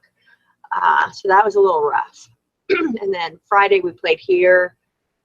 Our field got destroyed with the floods that we had a few weeks ago, and we had a tornado. So our home field is actually up the road in another district, College Park. They're in Conroe district. So we played there, got home about 1 a.m. Nice. And then Saturday, we traveled the state of Texas trying to outrun the weather. We were supposed to play up in College Station, which is Yeah. about an hour and a half. That got hit. And we're going to go up to Mumford. That got hit. Then we went over to Waco. We finally played at Waco. We left here at 8 a.m. for the 2 o'clock game, but we played at the 7:30 game, got back again at 2:30. Oh my God. So I'm like, when I was 27, I probably could do it, but at 47, I'm dying. Good. I'm dying. How far do you guys usually travel for games? Like, what's kind of the farthest that you usually have to go? Well, our district has changed for next year. We're in realignment, and Jeremy can tell you a little bit more about that too. We normally were pretty close. Conroe, Humboldt was maybe an hour away. Spring is kind of right across the freeway from us, 5 minutes. But next year we're at Spring Branch, and that's going to be about an hour away-ish. But of course now with playoffs, with region, like, we just played a team from Austin, and we're in Houston. But this round we're going to play a team in Humboldt, so Atascocita. So at the end of the season, do you guys have like districts and then regions and then state? Yes, yeah. Semifinal, quarterfinal, or no, Wow. regional, district regional, quarter, semi, final. Wow. Yeah, so we only maybe have regions and then states, which is really nice. But it depends on the sport. Sometimes they do some really long brackets and stuff because the teams travel so far. So a lot of times your state tournaments are really long because they have to make it worth it for those teams to come in. So we have soccer regions starting this week. So we have 5 athletic trainers working in Anchorage. I'm the only one working on the Valley right now. And I've been picking up sports at different schools. So the Anchorage schools are easy because they're all in the same region. They're in their own region. So there's 8 schools. They all play each other. So it's like, great, I travel across town maybe, you know. I mean, some of these schools are only like 4 or 5 miles apart. And so like that's super easy. Well, out here in the Valley, they're in the Northern Lights Conference. And so, I mean, they are like Kodiak. I have to fly to get there. Then there's 3 4A schools out in this area, so they are all in the same conference. But then they also have like Kenai, Homer, Soldotna, which is all down on the peninsula. So that's I'm traveling there Thursday, so that's about 4 hours. And then even for different sports, they have different people in their conference because some of the schools don't have certain sports. So like Cordova, which is also like a fly-to place, and stuff like that is in their conference. So they get to do a lot of traveling, and it's kind of fun. My husband coaches basketball in Dutch Harbor in Alaska. I was out on the Aleutians, where the Deadliest Catch is filmed. So they actually, because they either have to fly out or teams have to fly in, right? So in order to get people to come play them, they usually will offer them travel costs, like plane tickets, to come and fly in, because if they're flying out, they also have to pay for hotel for their team. So it doesn't really matter. So like my husband's team went in and they go out and they play. Like my swim team went out there and they had this like big crab cook for everybody. Oh. Like it's so fun. Like, and they're all so like hospitable and things like that. So traveling here is really fun. Eating crab and I would go. Oh, we get it like all the time. We have a friend that lives out there, and we just got like 50 pounds of crab for Christmas. So, like, oh my gosh, yeah, yeah, we'll cook for you. Yeah, we definitely. We'll give you steak over here, but I love seafood. Oh, perfect. It's like that's our holiday meal is ribeyes and crab. That sounds good. Yeah, it's so fun. I haven't been to Kodiak yet. I'm really excited. There's not a lot in these places at all, but it's kind of fun at least just to get to travel around Alaska a little bit, because a lot of these places, unless you have a reason to go there, you're not going to go to Barrow just for family vacation, you know. So because it's up on the slope where all the oil workers are and stuff like that. So it's not. Do they look at you like you're not from around here? Oh no, because Alaska is very so Anchorage schools, East and Bartlett High School are like number 1 and 2 in the nation for diversity. Oh, so cool. Everybody comes. Yeah, so Alaska has a lot of government programs for people to come and stay here. So we have a lot of kids. There's a large Samoan population.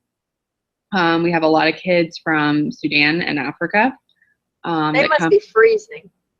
It's so fun to hear their stories, because a lot of these kids like leave really bad situations there, and their families come up here. And like my soccer coach found this kid who was like super quick and a really great kid, and like story in the newspaper, and it's really interesting how people left Sudan and come to Alaska, and just super great stories. And there's also a really large like Western Pacific, like Thailand, and I have a lot of Chong kids on my soccer team, which is really great because I can't communicate at all, which is really fun. But I mean, there's a huge diversity of kids up here, which I didn't really expect, but everyone's kind of really used to it. So everyone's really friendly and stuff like that. So yeah, it's kind of interesting. That sounds, that does, because then you get to meet so many different walks of life. Oh, yeah. You know, you've got connections now all over the world. Oh yeah, The kids are all over. a lot of my kids go back to American Samoa like all the time, and their families, and just the cultural things that they bring in are really, really cool. A lot of my volleyball coaches were Samoan, and so they would bring in all these leis and stuff for senior night, and it's kind of a graduation staple now in Alaska. You'll see pictures of kids just with leis and the candy leis and things like that, and they brought one for me once. It was really sweet. So yeah, it's so cool. I didn't expect that when I moved here, but it's been really great. So and a lot of, especially in some of the villages, a lot of there's a big mix of kids too, because of parents and things who either are teachers or doctors or work up on the slope and things like that. So there's kind of a good mix everywhere you go, which is kind of cool. I don't think many people would kind of think about that. No, That and aspect. I definitely didn't, and it was kind of a culture shock a little bit whenever I first got here. And there are definitely some schools that are easier than others, and my boss put me in a great school my first year here, and I loved it. Like I actually really miss all of my kids from there. I just moved out to the Valley this year, so I'm still missing all of my kids from there. But yeah, it was kind of interesting because I definitely did not expect that when I moved here. So It all my seems like it's football now home. it is, yeah. All my football players at the Division I school I was working at were like, "So you're gonna like live in an igloo and have like a dog sled team, and you have like real houses and real like cars and things like that." So But you still might have a couple of dogs. I have one dog, and she's not a husky, but No, not a husky. I know there's a lot of them around here. Tim is come say hi, Tim. Show her your face. He's originally was born in Alaska. Oh, He cool. actually has a Alaskan husky Oh, named fun. Yukon. This is his first year here. Very But cool. he's from Back from Alaska. Missouri. Yeah. Here, let me unplug you. Hold on. Yeah, I was actually born in Eagle River. Oh, cool. That's one of our Yes. schools. Yes. Yeah, my dad worked in the pipeline, and my mom worked in the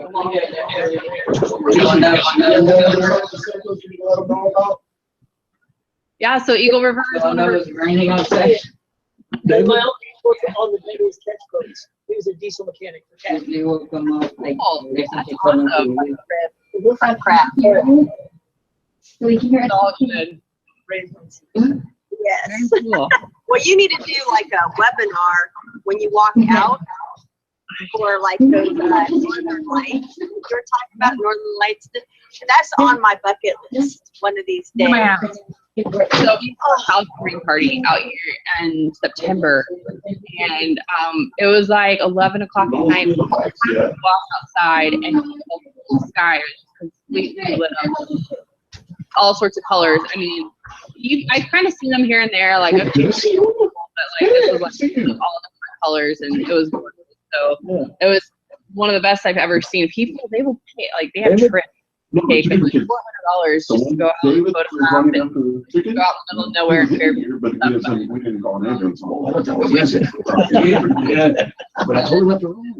kind of cool. I would think so. That would be just the You're crab welcome. and the lights. Yeah. Well, September, kind of in the beginning of my football season. I don't think my head coach would. Thanksgiving break. Oh wait, but that's the middle of the football season. Our football season is over in the middle of October, so we only have an 8-week season. Yeah, we have our 10-week plus our 0-week, and then Thanksgiving. We are thankful to be practicing on Thanksgiving because that's our round 2 playoffs, and we always give up our Thanksgiving and then lose that Saturday. It drives me crazy. Yeah. No, it is snowing by that time, so usually like the middle of October, it is really cold outside, and you are just hoping for the end of football season. So That's our soccer. Our soccer in January, February is wet and cold. And since it's wet and cold, it's so damp. Like I tell the kids, it's my bones. It gets to my bones. yeah, you will definitely learn how to layer up a lot here because we get a lot of rain and wind mixed together, and it gets a little chilly. But You would think I would be hardier, but ooh, I've gotten a wimpy in my old age. Nope, too cold for me. It's below 70. It's too cold. You're lucky to be 70 in the summertime, so. Oh, well, we're, 110. Well, I'm okay. Nice. Yeah, we just brought a guy up from Utah last year, and he was like, I don't know if I can get used to this. Just in the fall time, because it starts off really nice, and then quickly, so fall and spring here is about 2 weeks. It's all summer and winter. Well, okay, construction season and winter. So he can tell you, it's so true. So, yeah, he was like, I don't know if I can handle this, because there was like 4 weeks left and his team was in playoffs for state, and he was like, it's getting kind of cold outside. And yeah, so we were lucky. Everybody just got their own field not too long ago. So we used to all play on one field. So you would play a lot of Fridays and Saturdays, and everybody would play on the same field. And so we're actually really lucky. Everybody just got their own field not too long ago. So we're kind of getting to the Friday night football thing. It's kind of becoming a thing, so that's kind of fun. It's a huge thing. Once you get into it, it's very difficult to get back out. Yeah, so one of our football teams came down and played at Stevensville High School. Yeah, Mike last Carroll. year. Yeah, Mike Carroll. South Anchorage High School came and played them last year. Was it last year? Maybe the year before? So much time has gone by, I'm not really sure. But it was the last year or two, and we were like, man, our team is going to get whooped, because our team had been to state championships state champions up here, but Alaska team going to Texas the first week of August, it's always going to work out really well. So, but they actually, we're not that bad. I think they lost like 44-0, but it wasn't as bad as it could have been. But I mean, considering all of the climate changes, they were like, do you want to go? And I was like, no. We sent somebody with them, but it was someone we just hired. So we were like, oh, the newbie got to go. Yeah. Rock, paper, scissors, you lose. I had just gotten married and got back from my honeymoon, and I went to Fairbanks for a state soccer thing. So then I was like, oh, that's just go. Hold on 1 second. This is Kat.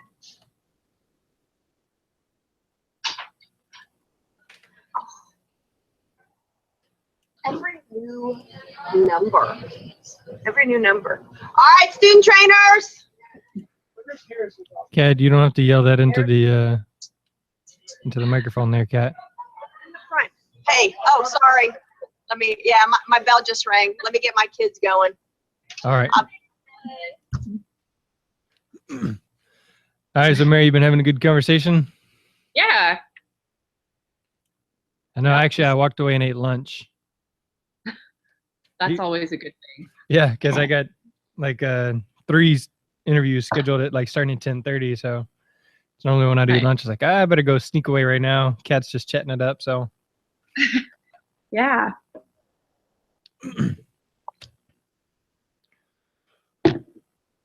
So what time are you going into work today? We always start work at 2. So we always have morning unless it's Looks like Will was Raymond, calm down. See, it's getting better and better. Yep. So I just go to work at 2 every day, and Crabs, Northern Lights, and you get to sleep in. If I could talk Brian to going to Alaska, that might, Bring your team up here. We bring lots of teams up every year to play in lots of different tournaments. So I would definitely go. I would definitely go. I'll tell you some tournaments to scope out. So All Mary, right. Mary, do Let you me get know my kids going. anything about the tournament? Was it you that was telling me about the tournament that's in November? The Great Alaska. I think it's the Great American Shootout or something like that. Great Alaska Shootout. The Great Alaska Shootout. So talk to me a little bit about that, because it'd be really cool if I sent a kid up, one of my high school kids up there for a Thanksgiving break internship or just a trip, something like that. So talk to me a little bit more about that. Yeah, so the Great Alaska Shootout is over Thanksgiving break. They bring up a bunch of the D1 schools to play. So every year we have students who can apply to work. Basically, the The student follows the athletic trainer who is with Oh, they really? sign to a team basically to follow that athletic trainer and help them out. So a lot of in the past, it's been our students who are interested in becoming athletic trainers or following sports medicine. So I've had about 3 or 4 students who've done it, and they've always had a great some exposure to what athletic training looks like at the next level and different stuff like that. So all my kids have always had a really great experience with it. So I can give some more information for you. There's always like an application to fill out and things like that. With like a mentor has to sign off on it, and you have to list your experience and things like that. So. All right. Sounds like something that'd be really cool is if we could get that set up and, send one kid from our school or from our district. And, then that kind of starts the ball rolling, because we got the one trip we were trying to go to Hawaii, we got that denied, but because they don't want us flying overseas. So I don't know if they would actually let us to fly to Alaska because we have to cross Canada. But if we start that with that one, we can begin building the relationship and building the thing and going from there. So. There's some other camps and stuff I'll have to email you about. Like the camp that you're working for, that's kind of how I got started. So, and they pay really fair. So I should give you some information. I'll send you some information of some different stuff. Very cool. All right. Well, I'm going to bring Carlos in. You can hang out and I can mute you, or you can go on about your day. I'll hang out for a little bit. Okay. How's it Carlos, going, Jeremy? welcome. How's it going? That's some serious facial hair you got going on there, man. Thank you very much. It's to make up for what I don't have up top. All right. So you've been able to listen in on any of the conversations so far? Not yet. This morning I was outside with practice duties, so I haven't heard much of anything. I apologize. That's all right. So you ready to go? Yeah, I'm ready to go. All right. Here we go through. I gotta go start the recordings. My kids just walked. Okay. out.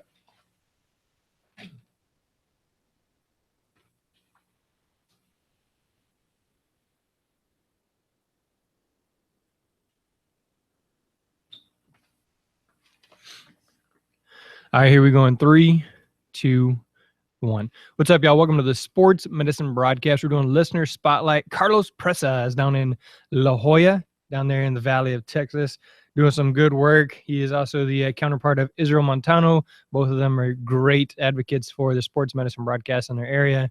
I know they've been very active in the chat rooms when we're doing the live chat. Both of them were there for the last one. We were talking about legal concerns and students taping and that kind of thing. So lots of good conversation going on there, and I think lots of growth going on down in the valley with great athletic trainers. Carlos, this is about you. So how long have you been in the profession? I've been in it for 15 years with 1 year kind of I didn't take off, but I had to take it off. So right. 16 years, I guess, but only 15 years working. All right. And then tell me about high school, because I was 4 years in high school, 5 years in college, and now this is my 12th year as a professional. What does your story look like? Yeah, I started off like any other kid. I have older brothers, and one of my older brother was in football. So as I became a high school student, hey, my brother's in football, he's an athlete, so let me give this a try, because we never tried it in middle school. So I joined the football team. Classic story, I subluxed my shoulder or pinched my AC joint. I don't know. As a student, as a kid, I don't know exactly what I did. I just know I hurt my shoulder. Could no longer play, but I didn't want to leave, sports. I had friends on the football team.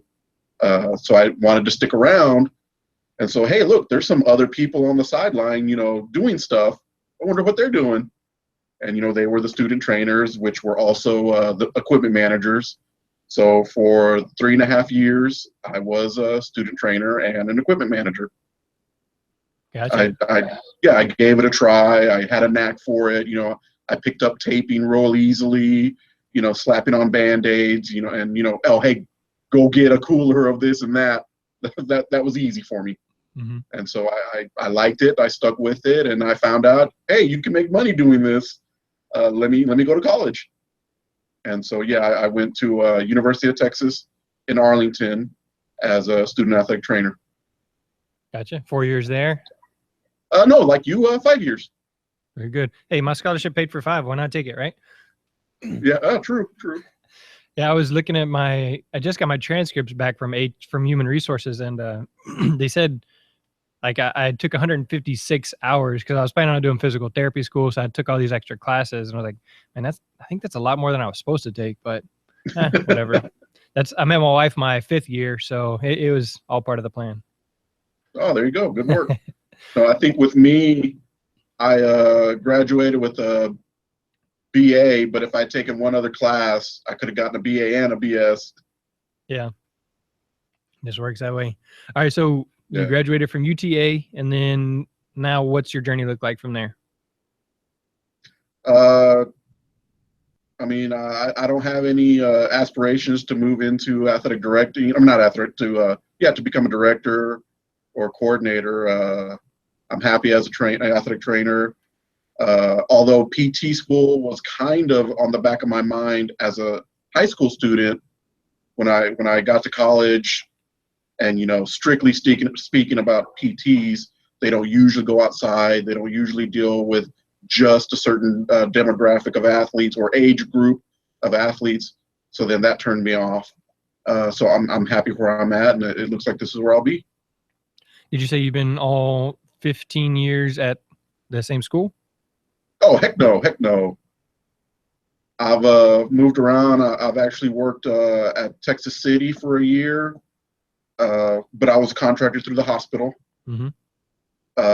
I started off in the Corpus Christi area in Robstown, and then slowly moved on over to the South Texas, with La Jolla. But right now, yes, La Jolla's got the bulk of my years. Gotcha. Very cool. Texas City, right down the road from us. So we played Yeah. them, I think, 2 years ago in football. It was not pretty at all. I think it was something like 70-7. But Oh, wow. yeah, they're pretty good. So, all right. Tell me about some, in your opinion, the worst injury you've dealt with.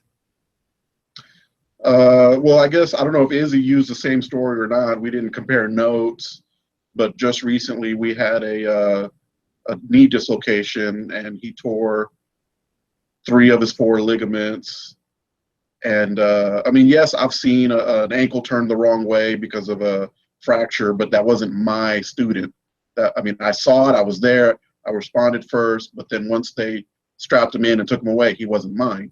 Right. As far as my injuries, from a student, that would be one of the worst ones, not including concussions, because every concussion is its own beast. And one of the scariest ones was where a kid, he had personality changes that lasted 6 months. He was not himself for a full 6 months after this concussion. And in the terms of length of symptoms, that's scary. Yeah, changes that big. So Yeah. He mentioned the knee dislocation, and that the kid just recently had their reconstructive surgery. So Yeah. that you guys are looking about 2 years with him for Yes. rehab. That's pretty catastrophic, pretty life altering. So Yeah, so we're gonna have to learn how to stay positive for him. I mean, I've never had to deal with a life-changing injury like that ever so far. So it'll be a challenge. I wonder if any of that new stuff, like the blood flow restriction, if any of that stuff would work for somebody like him. Because I with the vascular compromise, I just don't know all the deal. But if the blood flow restriction helps heal faster, then I wonder if that would be something with him that would improve him. I don't know. I have not heard any about that stuff. I'll have to look that stuff up. Well, we talked about it with Kevin Maloney during the month of March at some point. So I know he talked about it on the podcast. So if you want, you can Okay, look that one up. I must have missed that one. I'll look that one up. All right. So other than that injury there, tell me about your most memorable moment as an athletic trainer. This is a bit of a funny one because, yes, we deal with athletes, we deal with injuries, and we're used, or at least I would like to think after a couple of years, you're used to rehabbing something. They go back on the field and they perform to the level that they were before the injury. So for me, that I don't really see that as something memorable. That's my goal. That's what they should be. That's what we should do every day. So this is not an actual story about an injury. Just a kid. He was a junior, a good football player, good soccer player, good athlete all around. But for some strange reason, none of the coaches has ever taught him how to spin to avoid a tackle. And I noticed that we were doing knee rehab for him, and so part of the rehab, I taught him how to spin off of the tackle dummies. And lo and behold, that very next week when he was released, he scored a touchdown by doing that move, and he came running off the sidelines, and he was like, Carlos, did you see I did your move? And a move that should be normal to some of these upper-level athletes was new to him, and he scored a touchdown. And don't get me wrong, he had scored plenty of touchdowns in his career, but off of that move was something new and exciting. Yeah, that's a pretty cool, interesting story. So very good. Very good. All right. What life lessons have you learned being an athletic trainer? Oh, that's another tough one, because with different stages in your life, you're going to learn different lessons, and all of them are important. I guess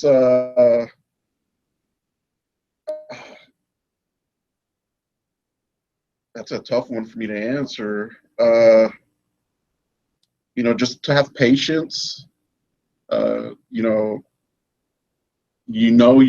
whether you know it or not, you've got friends or family or even a athletic training community that can come to your aid. So have patience and don't be afraid to ask if anything comes up, whether it's help, whether it's knowledge.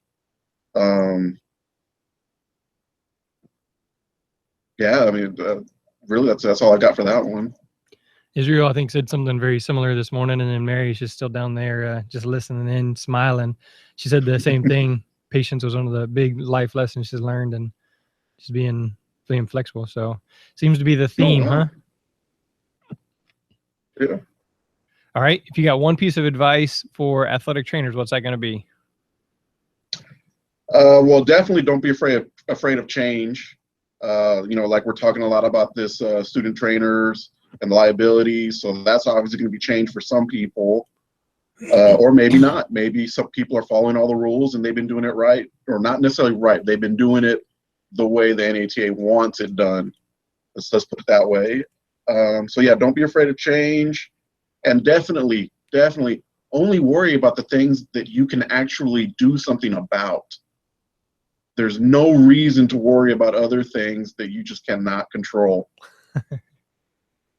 Because I'm sure you see students all the time worried about stuff that are out of their control, and you're like, oh my goodness. Well, one, you're young and you really don't know what to worry about, and two, when you get older, you'll learn. Worry about the things you can affect. All right, good ones. Worry about the things that you can affect. All right. Now, there's got to be some people you want to thank. So tell me 3 of those and why you're going to thank them. Okay. Naturally, you got to thank the parents. 2 older brothers, and I was the only one to go off to college. And I'm from Houston, and I actually went to Arlington, so that's a couple 100 miles away. And they supported me in that. They didn't push me, obviously, to go to college, but at the same time, they didn't discourage it. So thank you for, supporting me throughout the years with however they could, making it through college. Thank you. I want to thank them for that. And of course, my high school athletic trainer, Thomas Phillips, in the Dulles High School. Thomas and Dulles. Did you know I used to work at George Bush High School? Did you? Yeah, well, I don't know if that was around back when you were in high school, but yeah, I worked with Thomas. So sorry. Funny guy. Oh, he was a riot. Oh, I love the guy. Sorry, I interrupted you. Go ahead. I don't know if he's still training or if he's in the classroom. I think he retired last year or the year before. Okay. So I had the honor of being a student under him. And then I guess the natural progression would be the trainer at UTA, Brian Conway. He was my student trainer, or he was my head trainer back then. Gotcha. Very cool. All right, good work. Carlos, somebody wants to get a hold of you. How are they going to do that? They can always get a hold. Well, I work in a bunker, so the phones don't always go through, but you're more than welcome to try my cell phone. It's area code 713-277-8333. And then there's always the school email. It's c.presas@lajoyaisd.net. I see you got that Houston area cell phone. There you go. All right, Carlos Presas, La Joya ISD, and I had it right with Israel. It's La Joya, Lincoln Juarez High School and La Joya ISD. You would think, but no, Switched. it's Juarez Lincoln. Juarez Lincoln. Okay. All right. Yeah. So I had it right with Israel. That's a lot to remember. So Yeah. So if you want to get a hold of him, he just gave you his information. If you're looking for a job down in the valley, or you just want to hear some more about his thoughts, or you want to figure out how you can make your facial hair look like his, you can hit him up. That is definitely a unique facial hair thing you got going on there. So Carlos, thanks for being a part of the Sports Medicine broadcast. Thanks for being Thanks an for having advocate, me. for telling people. And again, I look forward to seeing you down at Spats this summer too. Absolutely. We'll see you here. All right. So at this point, you're free to hang on the line and chat. I know Israel was on earlier. Mary's still on. So I'm going to unmute Mary. So if you want to chat, you can. If you need to go, you can. If Israel wants to stay on and chat, that's fine too. I just have to go over there and stop the recording, and I'll be right back. Take me about a minute. So. All right.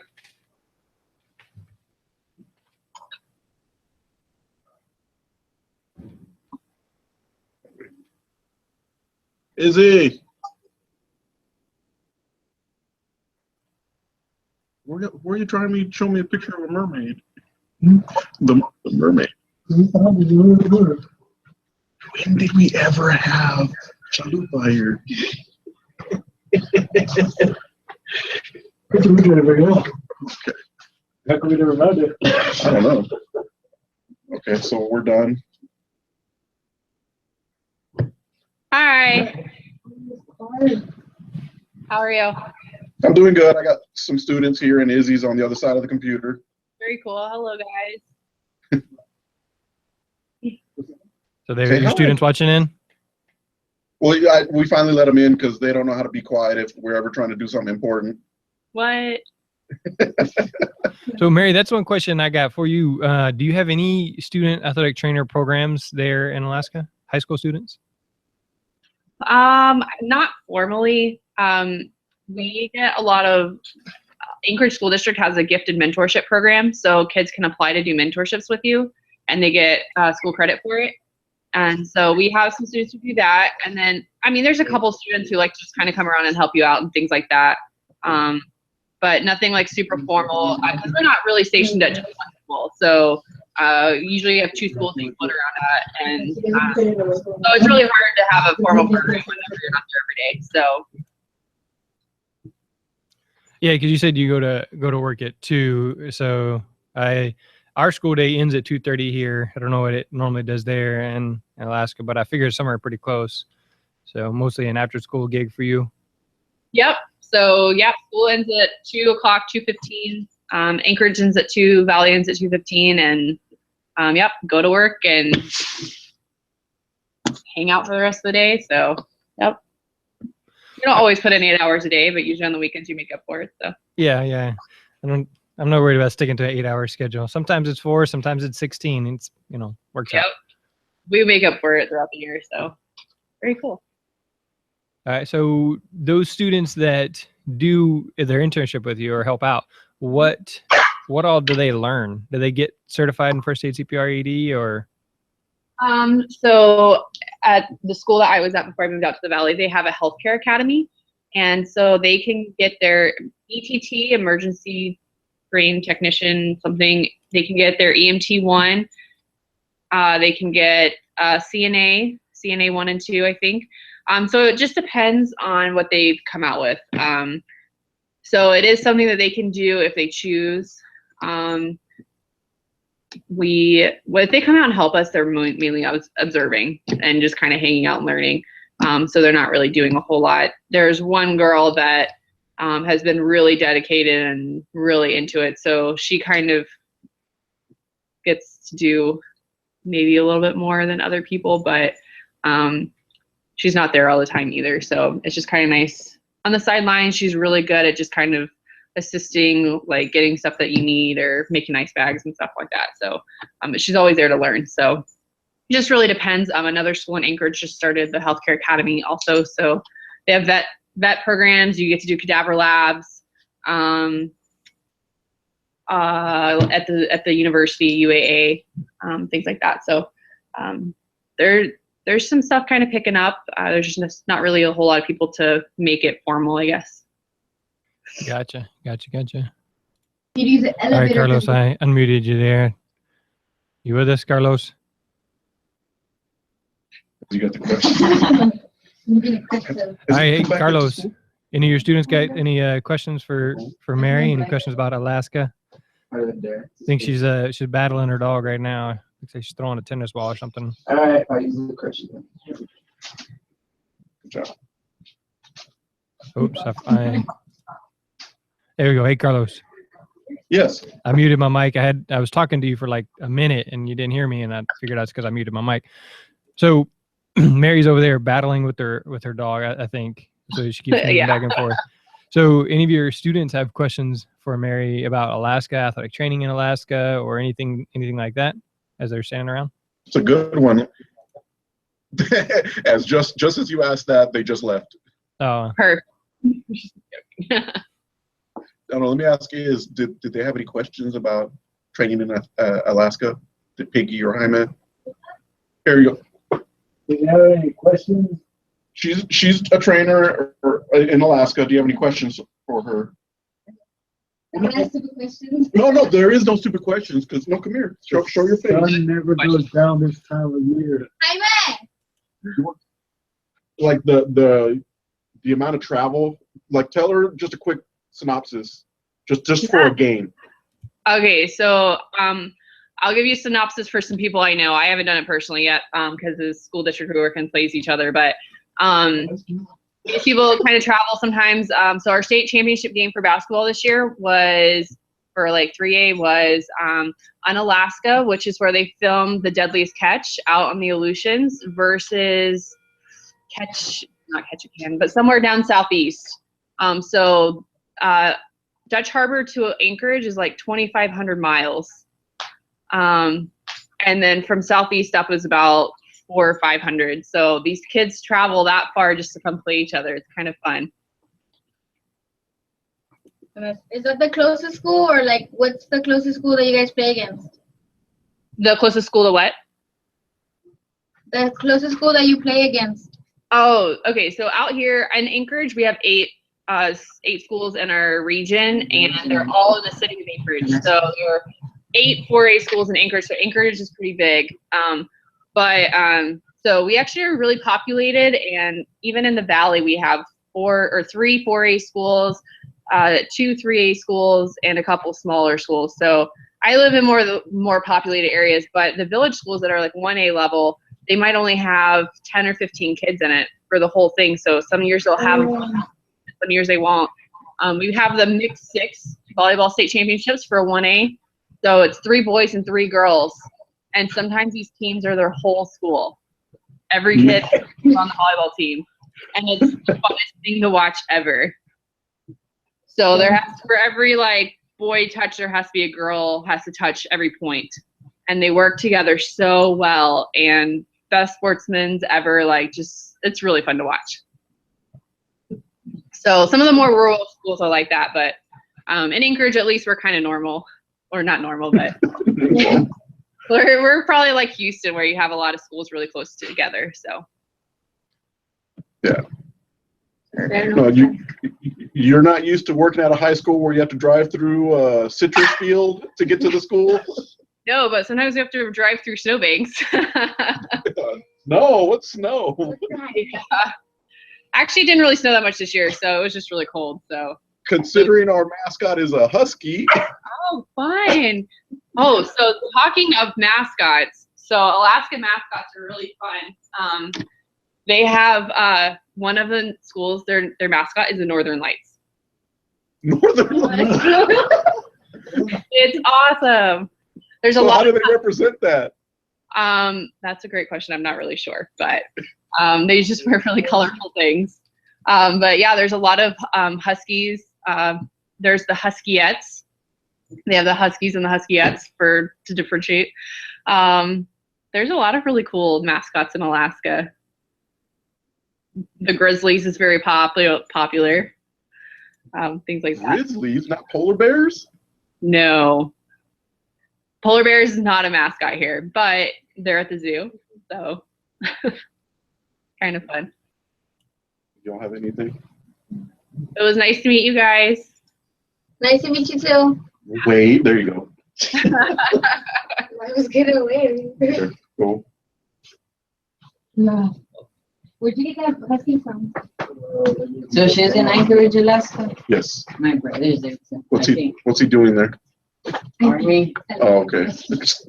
He's got an army brother up there. Yeah, there's a big Air Force base and big Army base here. So Yeah. Air Force or Army? Army. so they're J-Bear. Yeah. Yeah. Yeah. Lots of military kids here too. You should go visit your brother. You can go to school there. He said no. It's an interesting area. Yeah. Yeah. The schools that are close to base are they're okay. So very cool. Yeah. I have a lot of military kids. It's kind of nice when you have military kids though, because then they can go to the hospital for free. So Oh, okay. it's really easy. So Now, and shouldn't they be more disciplined since they have parents that are in the depends on who you get. It really depends. I have a couple kids whose parents are in the military, and they're like, yes, ma'am, no, ma'am, like really, really, really disciplined. And you have kids who are. I had a military kid who couldn't even tell me months of the year forwards, backwards, sideways, and he was 18 and graduating. So Wow. Nice. you gotta get fixed. Yeah. So sometimes for concussion testing, you're like, okay, let's go for days of the week. No, I think for us, most of my kids, we still get them stumped when we ask them to subtract from 100. Nice. I'm not really good at math, so I skipped that one. Or my favorite is, I don't know if the camera will pick up on this, but for the coordination. Oh, yeah. Nope. Can't do that. If I can't demonstrate it, I'm not doing it. No, but if I get a kid that I just want to, the coaches are okay with him being out. Yeah. Yeah, everyone can do this. This is normal. You can't do it? Oh, you're out. You're out. When I was in my undergrad, we used to do the concussion test. So you take one of the long tubes of wrapping paper and you have them in their belt, and they have to tip their head back and close their eyes, and then you pour water down it while they have their eyes closed. It's really good. It's like the freshman trick. Yeah. Because then you have to go out to practice. And sorry, you can't go home change. Where'd you go like? I go to Echo. I've got my 2 students trying to do it. I can do it. I've done it for years. And Izzy. Pat your head and rub your belly. Yeah, no. No, their eyes are what to do it. That's the only cover. Your body syncs both sides of the body to go in the same motion. Why? It's just the way you're That's built. the way we're built. Well, you How can can do you do it? Because he's Wolverine. I'm not normal.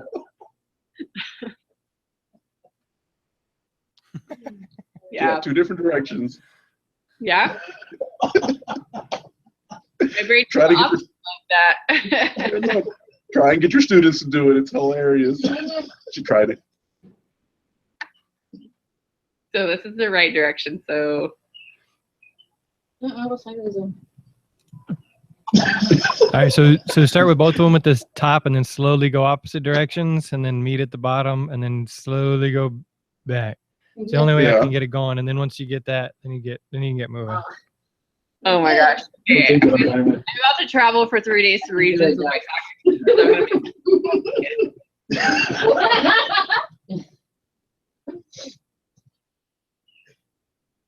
We burnt out high man. Oh, you know, if only they could see He's thinking real hard. He's staring. It's hard. So they actually here we have an Eskimo yo-yo, and it's the same concept. So you can go opposite directions, and then you just keep it going, and it's really hard to get it first, just for the coordination thing, but kind of the same concept. Kind of interesting. Look, what's that in the? I'm gonna have to look that up because if you've got kids that can do that, then maybe they'll be able to pick that up real quick. Look up the Native Youth Olympics. So they just had it, and it's all the Native games, and kids are so good at it. They do like the one-foot high kick and things like that. It's kind of fun. Miss Laura de la Rosa, call Eloisa. Miss Laura de la Rosa, call Eloisa. I didn't hear any of that. Everything's going off in this place. You're good. So the Native Youth Olympics, and they do like the one kick, and then they do like different like Native games, and it's a whole like northern thing. So they have the Arctic Winter Games, and they do like people from Greenland and stuff, and everybody kind of comes together and does it. So I have a Native Youth Olympic team at my school. It's kind of fun. Oh, okay. So Didn't the other gentleman from Alaska mention about those games? Yep. He did, right? Yep. Okay. I remember that. I remember the talk. They just had it a couple weeks ago, and one of the girls on my track team won an event. I can't remember exactly what it was, but it's kind of fun to watch. Oh, yeah. Did you go just to spectate, or did you go to work it? No, we actually had other stuff going on, so I couldn't go. But watching the kids practice, like on my soccer field, this kid can one leg high kick the top of the soccer goal. So you like take off of one leg, and you have to like high kick, and he can kick the top of the soccer goal. It was like blown away. It's crazy. And land safely on his back? On his feet. Seriously? Yeah, it's really crazy. That's awesome. Yeah, it's kind of. I'll have to find a link, and I'll send it to Jeremy. It's kind of fun to watch. Oh, okay. Stop it, Jaime. I'm gonna do it, John. Look. How am I gonna fry your brain? No. The bell rang. Where do y'all belong? Where is it? Third. Oh, yeah, I'm going out. All right, so it's World Eskimo Indian Olympics, WEIO.org, the World Eskimo Indian Olympics. After I talked with Chris, he sent he sent me that link, and so I checked it out, and just they have videos and descriptions of all those games. I think it would be amazing if we did get to come and see that stuff, and just the uniqueness, the ear pull. I mean, I don't know, or the seal carry, where one guy is carrying like 4 or something like that. Those things are strange, but it's kind of and it's really athletic stuff. Like, I mean, not what you normally would consider, but it's crazy. You have to be fairly athletic to do stuff too. And watching my team, like the team practices downstairs at school, so we pass out to track, and it's fun watching the practices and things like that. It's really interesting. What else for yours? Should it go to Pito or in his file? Well, it hasn't been sent yet, so. No. all right. So if you're watching live, just randomly, we are. Oh, hey Mary, my wife just texted me. She wants to know how they train for ear pull. I have no idea. I'll find out for you. Unbelievable, Mary. Unbelievable. All right, babe. Well, she doesn't know. Every year, so. All right, All right. Well, I gotta go and take my dog outside. She's getting a little so. But thanks for having me on. Yep. Nice to meet all you guys. Yep. And over the next few days, if you're waking up early and you want to just kind of join in like we're doing, just chatting away, no real agenda, just have a Perfect. conversation, then feel free, message or Okay. email me or follow one of those links that I put out there. So, Okay, sounds great. all right, Okay, bye. bye, Mary.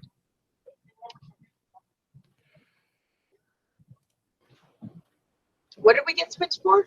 Hmm? We are able to Carolina's class got switched to 7. Kat, I unmuted your mic. I don't know if you were. Oh, I'm sorry. That's okay. I can put it back if you like, but Are we talking? I didn't. yeah, we're just chilling now. We're just. Okay. Rachel was supposed to be on, but she had told me before that she didn't know if she was going to be able to because of scheduling conflicts. So we're waiting for Kathy's coming on at 11:30. So Okay. Yeah, go ahead and mute me. I'm listening, so if anything's cool, I'll unmute, but I'm trying to work. Okay, if I close the lid, can I still? should be, or you can mute your camera as well. Oh, I got you. That way you don't see me typing. Gotcha. Will do. Yeah, there you go. Yep. All right, Carlos. Looks like it's just me and you and Izzy hanging out until anybody else joins. So if you guys got to go, got something else you got to do, it's cool. No worries. I don't know if we want to take a long lunch today. You read my mind. Oh my God. When we first started working, we shared an office very similar to this. He's looking one way, I'm looking the other, but nice close space.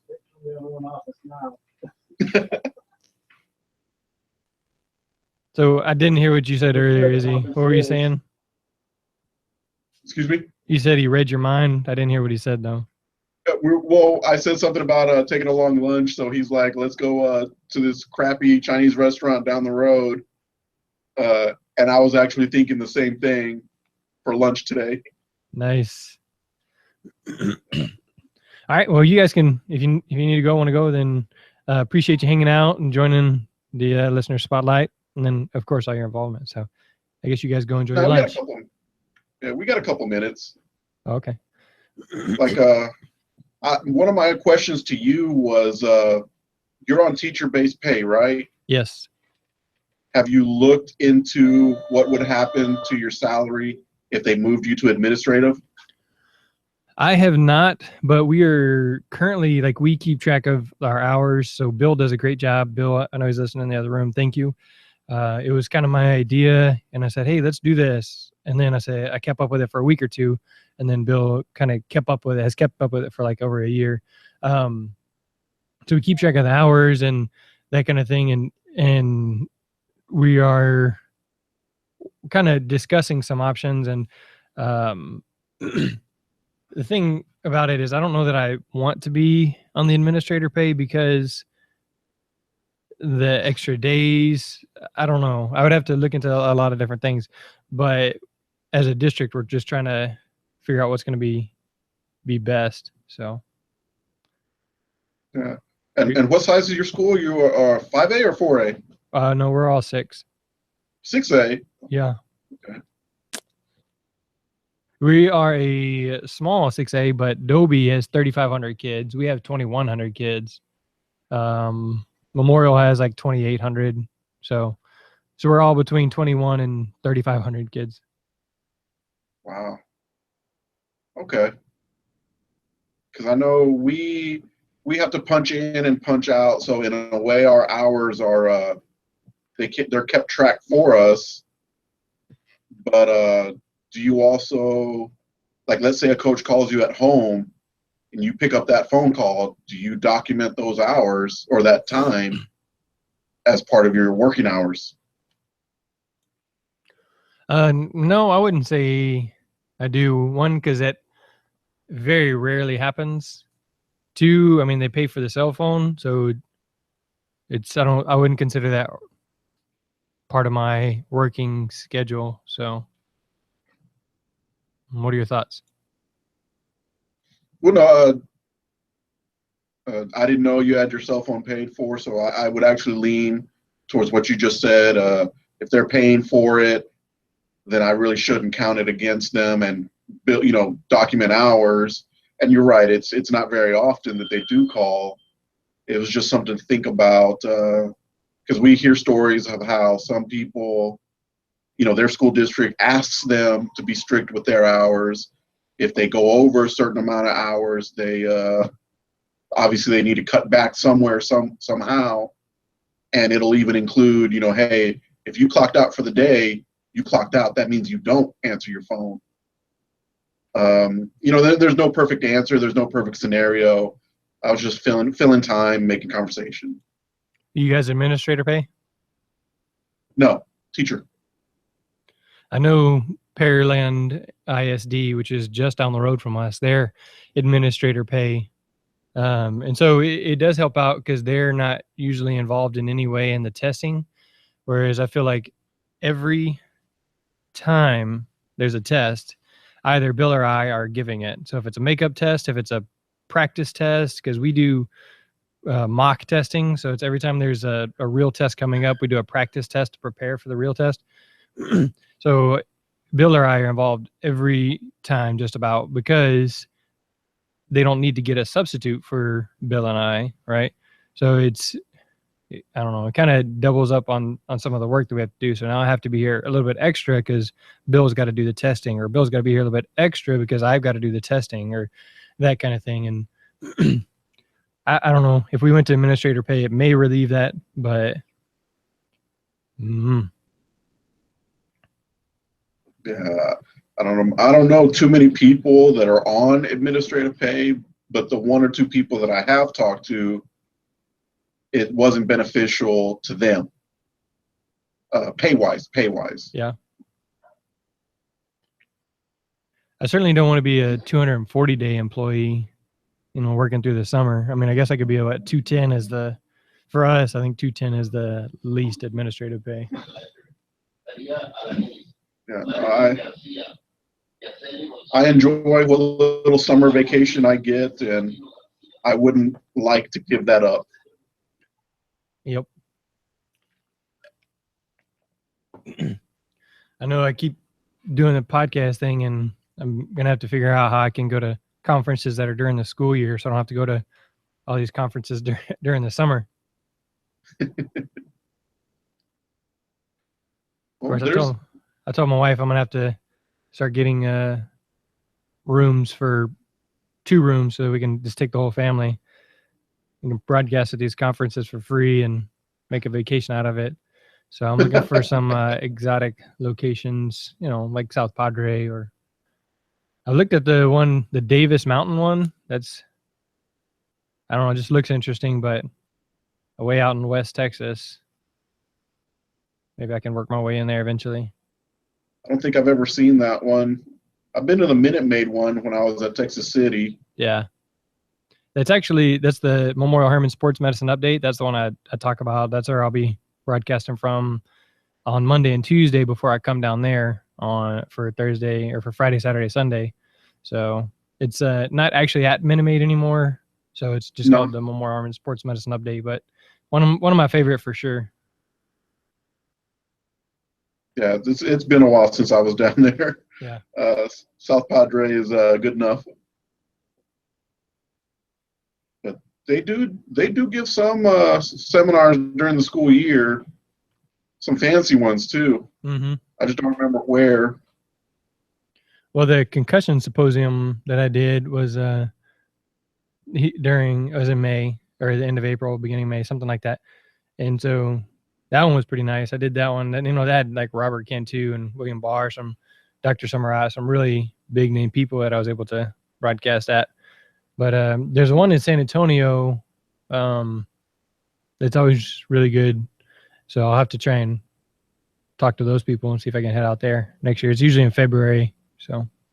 Yeah.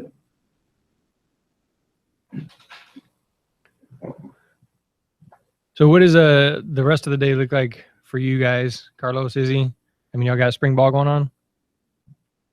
Yeah, we got spring football, so I think we're going light today.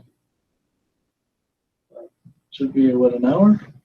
Yeah, we should have about an hour after school practice. That's it for the day. So. We have 2 more athletic periods at the end of the day, but realistically, our We have 9 periods. Our 8th period is wrestling. And since we're off season, next to no one comes in, knock on wood. And then our last period is football, and they're just gearing up for after school. So the middle of our afternoon is kind of time to ourselves. Gotcha. It's kind of how it is here. So we don't have spring football this year, and I'm so glad. It's so nice not having, because it makes the training room really slow because there's nobody trying to avoid practice or there's nothing going on, no sports, just off-season stuff. So it's not really anything going on in the training room, nothing going on after school. You leave right after the kids do at the end of the day. It is really nice. Bill's taken quite a few days off. I think he's had 4-day weekend this past weekend, and he's got a long weekend coming up because we got taking, that kind of stuff. So he's been able to take some time off. You're giving him a hard time for leaving you alone like that for so many days? No, actually, I feel like I'm an NBA coach and I'm resting my star players, so get a few more miles out of Bill. So he paid you to say that? No. It's gonna be, whenever he leaves, it's gonna be hard to replace him. There's a lot of, we've been working together for almost 9 years. There's a lot of things that he does really well that I would kind of be, hey Kathy, I would kind of be at a loss if he wasn't here. So maybe it's gonna be tough when he leaves a couple, I don't know, 5-10 years, something like that. So okay.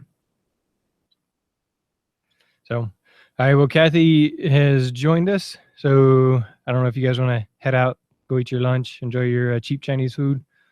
You want to go now or a couple minutes? I'll wait a couple minutes. We'll listen to Kathy for a couple minutes. All right, Kathy, you hear us? Kathy?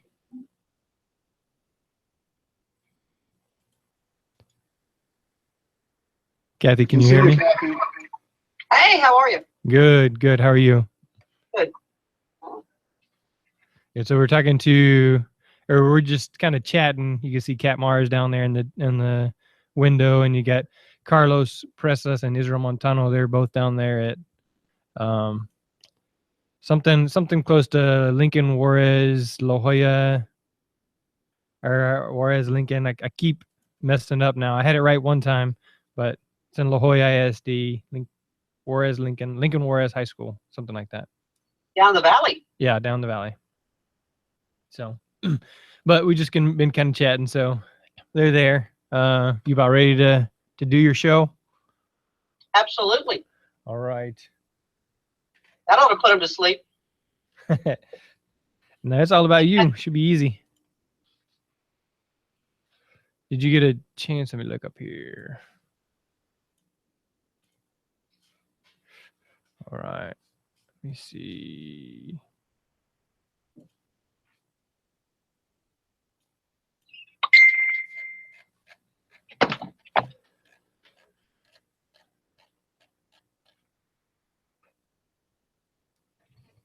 All right.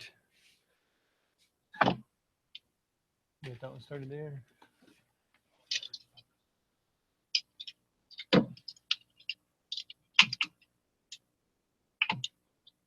Hey, How are guys. you, Madam Supak? Oh, I am awesome. How are you liking the new job? Not yet. When do you start? Oh, I hope in August. As you can see, I haven't cleaned out my office. That would be many years worth. You're gonna have to get a whole bunch of 24 years worth of stuff. I have filled 2 55-gallon trash cans full of mementos I can live without.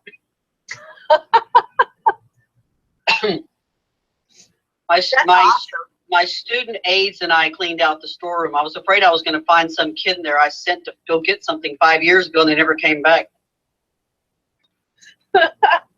You still may. I still may. Anybody need a leather helmet? We found one of those. Oh, you need to keep those. That's I awesome. know. Yeah, they go to the Hall of Fame or contact Matt Weber. He does all the NATA history stuff. Sure, he would Yeah. love to have that. I found something from Matt Weber. Let me show y'all.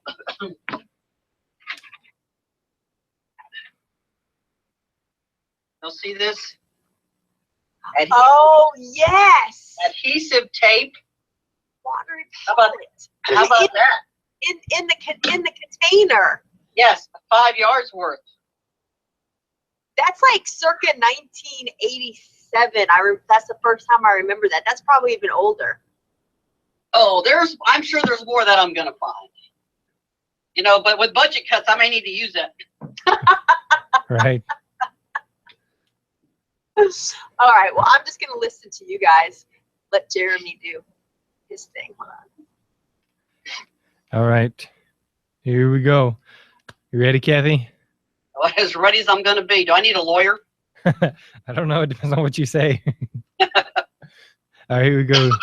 3, 2, 1.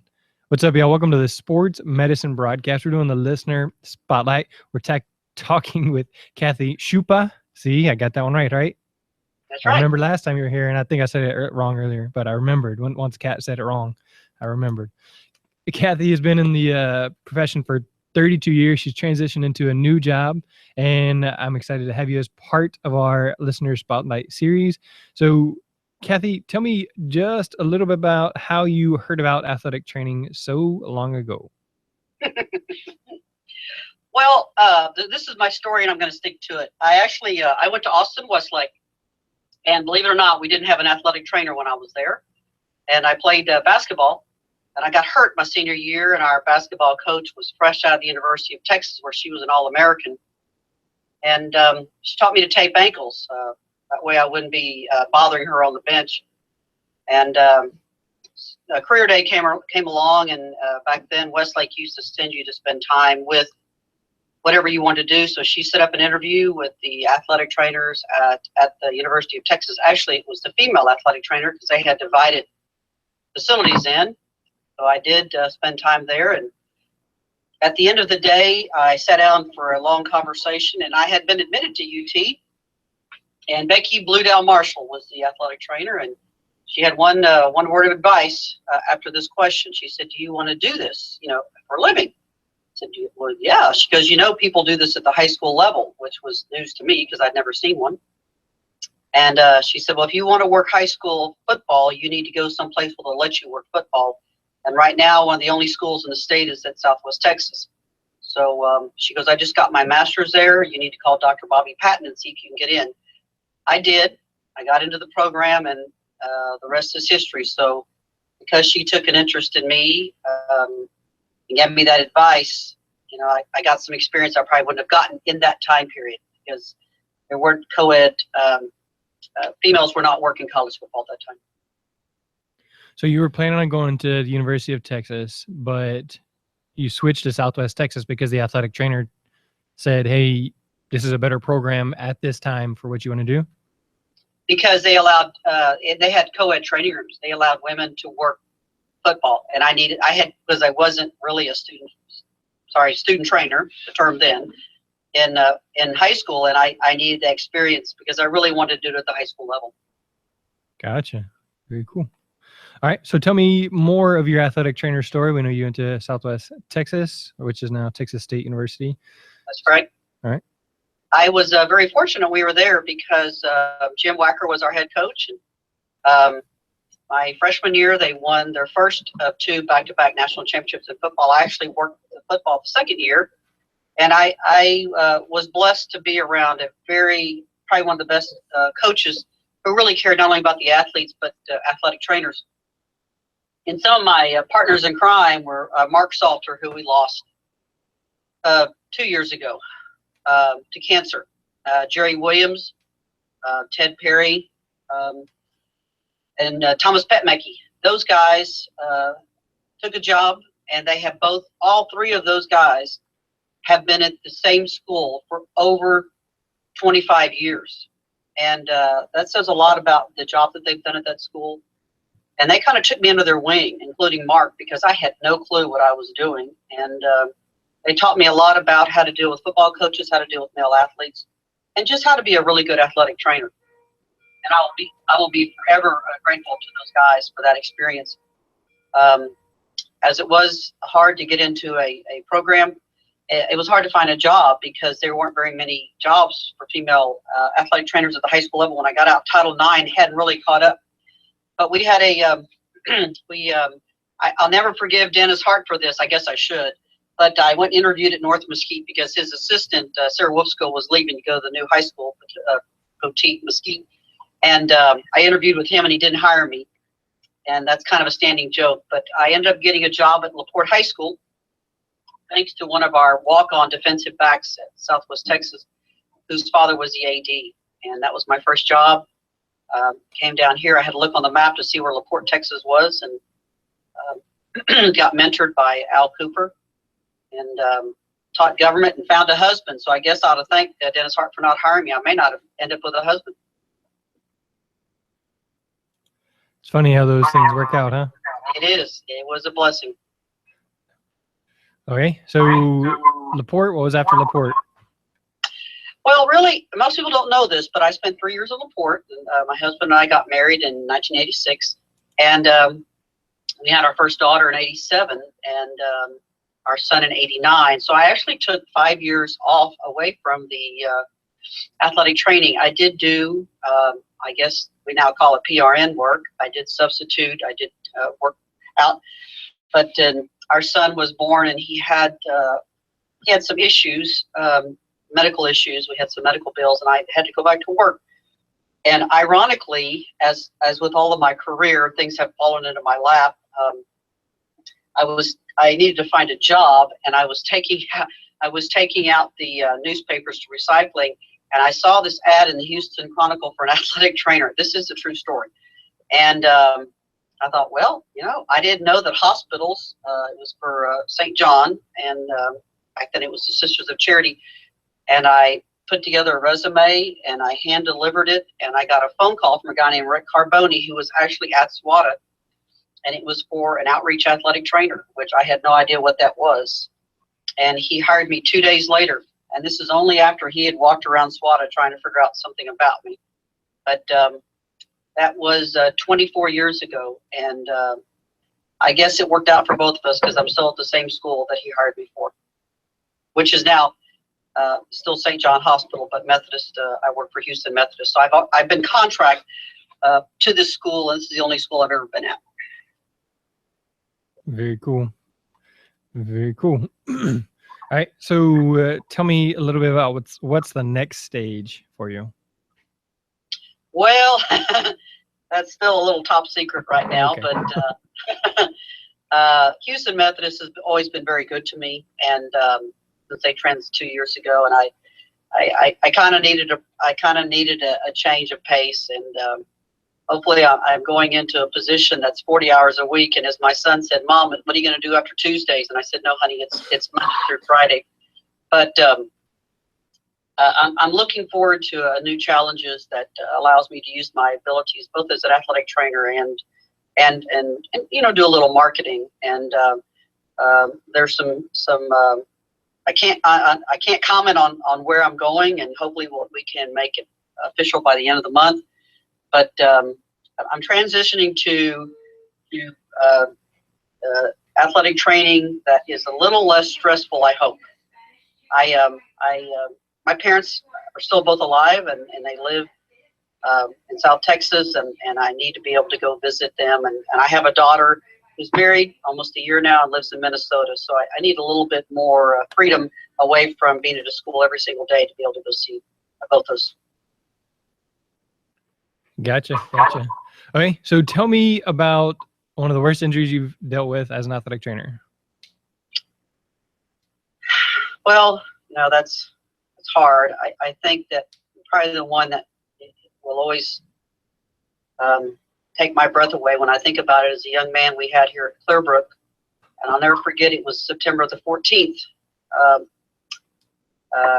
Beautiful, not too hot, not too cool. Football practice, and it was a Tuesday, and this kid was on JV, and they were doing a across the bow tackling drill, and he just got tired and put his head down, and He suffered a fracture C4, C5 injury. He went down, tried to get up, and then he went to respiratory arrest. Lucky for us that Memorial Hermann, who owns Lifelight, was actually about 4 miles away in Friendswood refueling. And we had EMS, we had Lifelight was here within about 12 minutes. And we got that young man loaded up, got him down to Red Duke, and he survived. But for the rest of his life, that he was paralyzed from his biceps down and depended on a ventilator. And it shook everybody here to the core. It's something you never forget. But it was a life lesson for all of us that were involved. And one thing that I did learn, and that our head coach had been a longtime member of the Texas High School Coaching Association, and that because of that, that association has a policy to help out with catastrophic injuries. So if your head coaches are not a member of that, they need to be in the event that that ever happens. We learned a lot that day, and I pray to God I never see that again. You had also mentioned something about a pole vaulter. And you said you're 6 months pregnant, watching pole vaulting.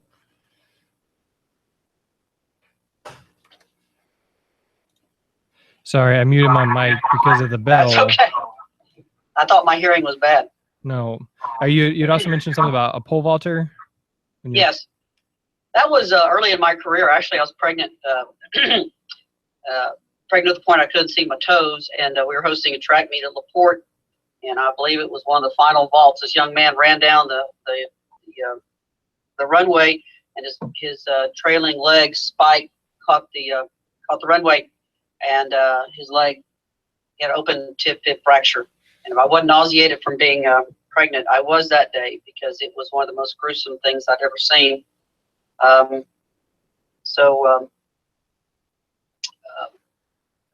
He kept his leg, plates and all, and but I learned right then you can never carry too much gauze. Keep that injury from keep it as clean as possible. So I never go anywhere without gloves and gauze in my pocket when I'm working an event, because of what happened that day. Actually, I've actually never seen an open fracture. I've seen lots of stuff, but never seen an open one. So hoping I don't have that experience. All right, Kathy, tell us about one of your most memorable moments as an athletic trainer. Well, one was my son, who's now a minister. I only call him Reverend when I need a prayer. He was actually one of my student trainers, and it's only because I needed somebody to work girls soccer. And he was a senior here. Both my kids went to Clearbrook here, and he was kind of a family vet. Had a kid that wasn't passing, and we were sitting at the dinner table one night, and I said, I really need a student trainer. This kid wasn't passing, and he volunteered, and my husband looked at my son. He goes, I don't know, son, you have to be around your mom all the time. But he lasted and actually led her to the student trainer, so we've often laughed about that. But spending time with him was really good. The other thing was there was an incident where a victim collapsed, had a seizure, and had to do CPR. That was before AEDs. There wasn't a mouth barrier for me to use, and the EMS was delayed. This young man stepped forward to help me, but he'd only learned one-man CPR at work. So told him to get on the chest, and I said, look, we're just going to learn two-man. I'm going to teach you two-man as we go. And we did it probably about 15 minutes waiting for EMS. And that the victim survived. And I tell you what, that's something else. It was a learning experience, the importance of learning CPR, because you never know when you're going to use it. But that was probably one of the most rewarding things is helping that that unknown stranger and teaching somebody CPR at the same time. Wow. Well, congratulations on the successful CPR. And again, to anyone else that performs CPR, whether the person lives or not, just know that if you did everything you could, it's not in your hands. So, all right. What life lessons from a 32-year career in athletic training do you have for us, Miss Supa? Wow. I thought I wrote them down. You may have to read them back to me. All right. Never stop learning, lead by example, treat the custodian, and then we'll go with those three first. I never stop learning. You know, so much has changed since I got into this profession. You know, first of all, the technology has really helped our job, but it's also sometimes we lose touch. It's so much easier to send an email or a text when you just pick up the phone. And I'm old school. Sometimes I just pick up the phone because I think you can never lose that communication, whether it be with a parent or with a coworker. So, you know, never stop learning, no matter what age you are. Because I am, the students have to help me figure out how to work my phone. Treat everybody the same and treat them well. I learned early in my career that the principal secretary and the custodian actually run the school. But, and I do mean that treat the custodian with the same kindness and humility as you would treat the superintendent. Because, you know, when it's all said and done, probably that custodian is going to have a more effect on the day-to-day life of the well-being of your trainer and the superintendent. What was number 2? Lead by example. Lead by example. You know, we expect so much of our student aides and our coaches, and they're going to do, you know, our students are going to do just less than what we do. So it's very important to forget sometimes that they are not only listening to what we say, but watching what we do. You know, I'll get in there and clean coolers and clean whirlpools to show them that I haven't forgotten after all these years how to do that. And you know, a little example is better than telling them what to do. All right. Number 4, you have do more listening, less talking. This one was always hard for me. You know, I don't have all the answers in dealing with all the athletes and the student aides that have come through over the years. Sometimes they just want to listen. They don't want advice. And a lot of times, as y'all all know, I don't have all the answers, but the athlete will tell you what's wrong with them before you even do the exam, and it may not have anything to do with an injury. All right. You have 3 more. The more we express of gratitude, the more things we have to be grateful for. Use time wisely, and always remember where you came from. I'm all about words of affirmation. I think that they are free and you should give them out as such. It's very important, especially with our students, because many times they're not receiving that at home. And a simple thank you and please to everybody, because it may be the only words of gratitude that they hear all day. And the more that you are grateful to other people, the more you have to be grateful for. One New Year's resolution, I wrote a book about thank yous, and it challenged me to write a thank you note every single day for an entire year, which I did. And there were times I was writing a thank you note to the Starbucks guy, and I was writing a thank you note to, you know, but it taught me to be grateful for things, and that's why that one is so important to me.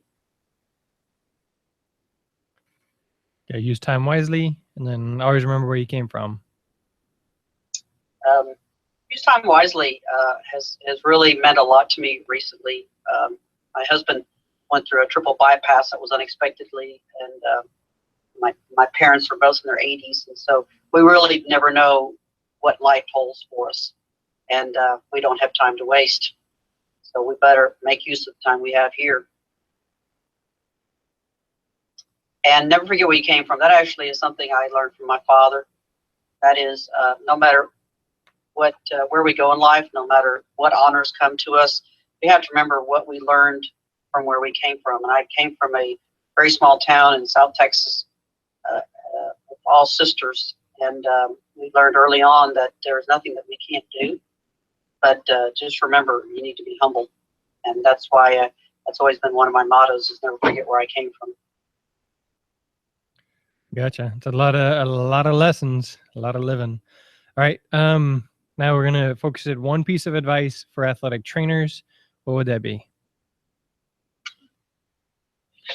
I think you have to remember why you got into this business, and that was to take care of athletes and patients, and that's the focus. But you have to take care of yourself as well. Sometimes we get caught up in all the other stuff that's going on, and you know, you just have to keep the main thing the main thing. Why did you do this? Take care of the athletes, take care of yourself, and don't take your work home with you. That's very important. Leave it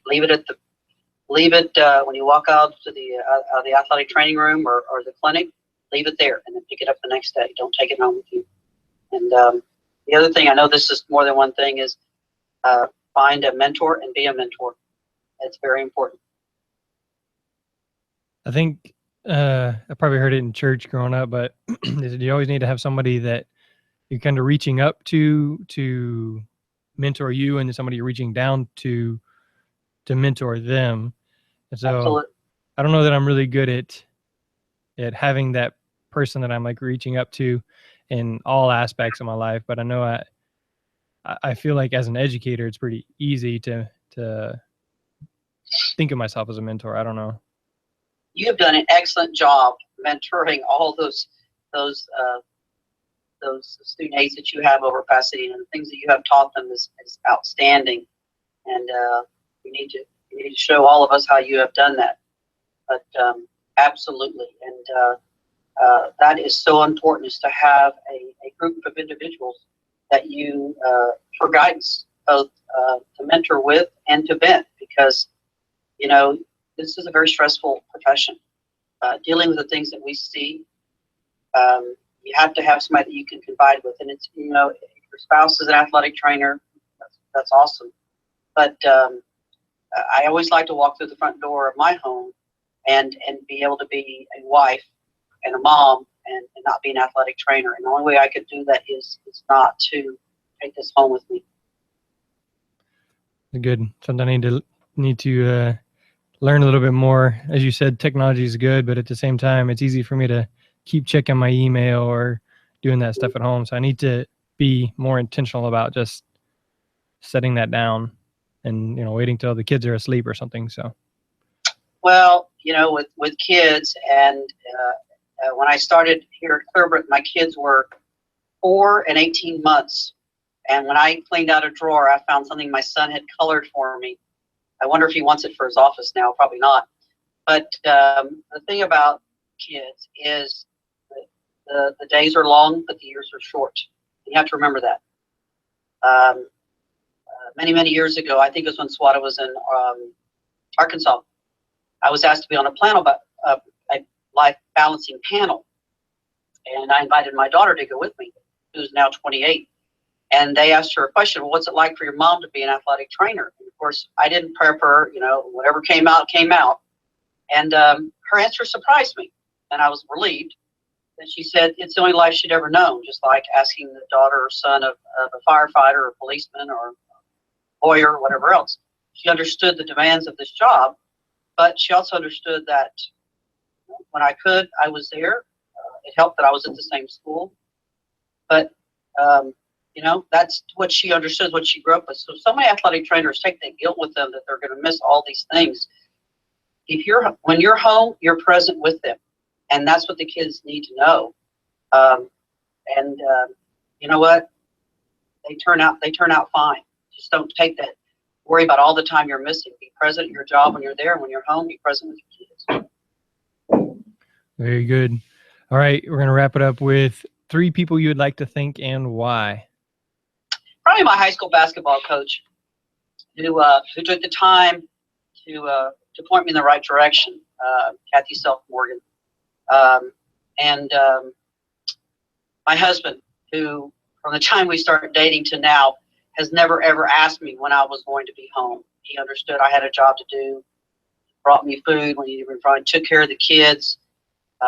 And he's been a very supportive husband.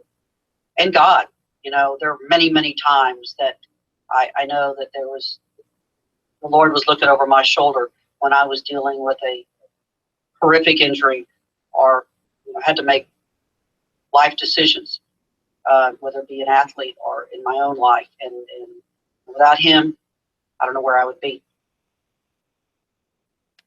That is an excellent way to end the conversation. Kathy, if somebody wants to get a hold of you, maybe ask you some more about some of your life lessons or just kind of follow up with you, how are they going to do that?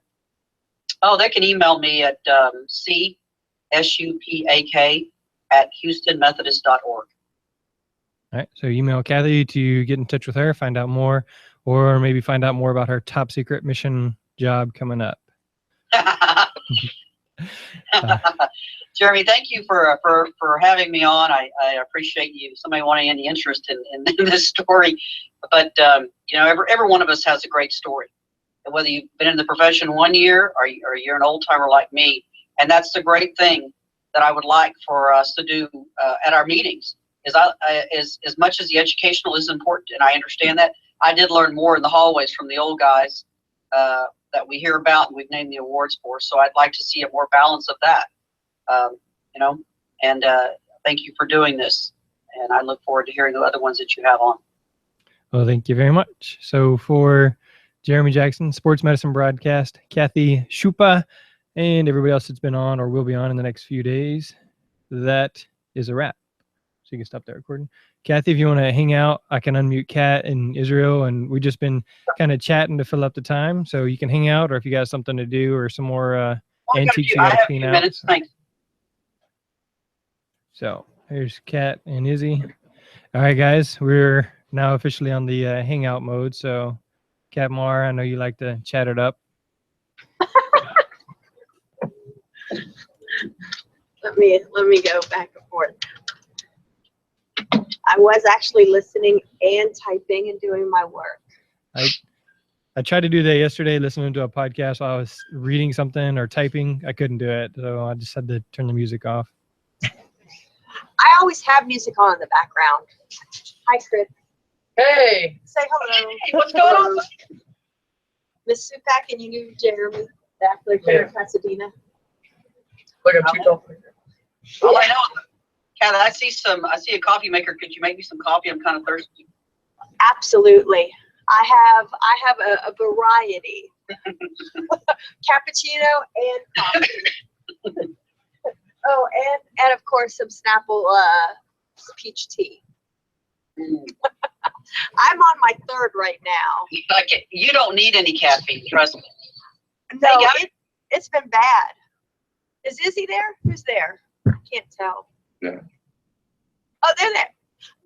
I forgot to tell you, I kind of like the fuzz there. What is that called? It's called Handsome. The mutton chop or the handlebar. No, handlebar's up here. I thought the handlebar was mutton like chops. the mutton chops. Oh, pork chops. Pork chops. Pork chops.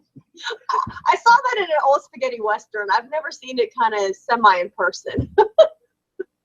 Hey guys, I was going to ask you, is Marie Thompson down there in your area? Yes. She is. She's in our sister school in La Jolla. Well, tell her I said hello. She used to work down here. Sure point. will. So how's it going, man? Pretty good? Yeah. Y'all have spring ball? Yeah, we have spring ball. Thankfully, our coach, because he knows our kids, we don't have how many days? Is it 18 days or? Yeah, 3 weeks. Like 30 days. We only have 12. 12. Yeah, he cut it down to 12, 4 days a week, just 3 weeks. Because he knows if we were to go the full on, we'd lose kids just to not being interested or injuries. Wow. Well, we don't have spring balls, so I feel for you. But we did do mass physicals for our 5 high schools and 10 intermediates on Saturday. We did 1,500 physicals in 4 hours. 4 hours? Yes. That must have been an army of doctors and nurses. Well, I think we had about 22 doctors.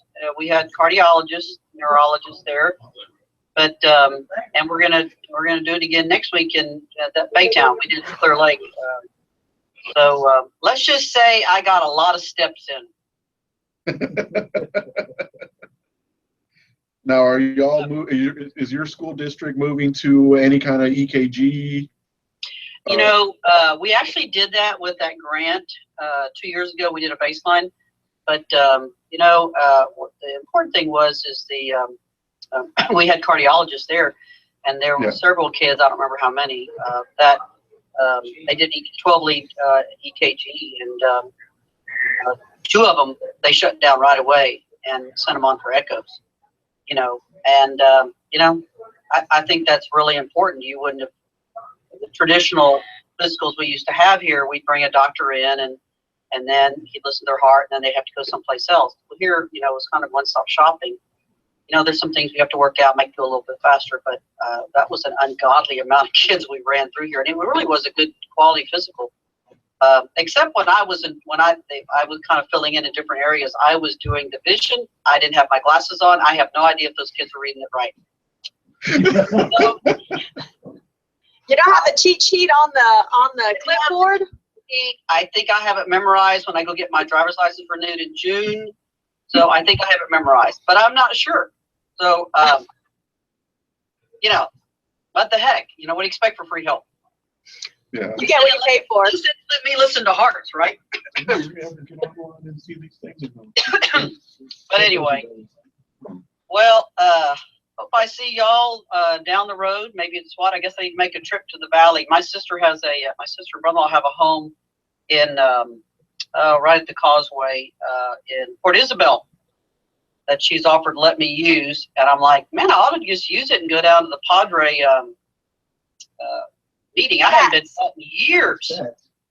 So anyway, I think she'd want a deposit if I took a bunch of my athletic training buddies there. We know how to clean. Yeah, I bet we do. We bring our own ice chest. Well, it was great seeing y'all. Hope to see you down the road. And thanks a lot, Jeremy. Sure thing. You do a great job, buddy. All right. Thanks, Kathy. Thanks for joining us. Sure. We'll talk to you later. All right. So, are you guys just skipping lunch or what? We're about to head out. Well, You leave campus for lunch? Sometimes, and today we're deciding to leave campus. That's awesome. Yeah. Jealous. Oh, not at all. Yeah, because it's not broadcast live on YouTube and whatnot. I'll share it. Great. losing signal. We're losing signal. The things that can be done with Photoshop nowadays. All right, guys, we're gonna head out. Yeah. So thank you very much. It was very entertaining. And I got one more at 12:30. So if you guys just happen to be bored while you're eating some Chinese food, you can hop in on your phone or something. all right, All right. guys. All right, guys. Appreciate it. Who do you have at 12:30? Keith, Keith Sherman. He is in Arkansas. He also did motocross athletic training. So. Oh, that's cool. All right, 12:30. Okay. I will set my alarm for 12:30. So. All right. Well, you can get some work done there. And I will. All right. I'm just gonna hang out here and kind of do the same.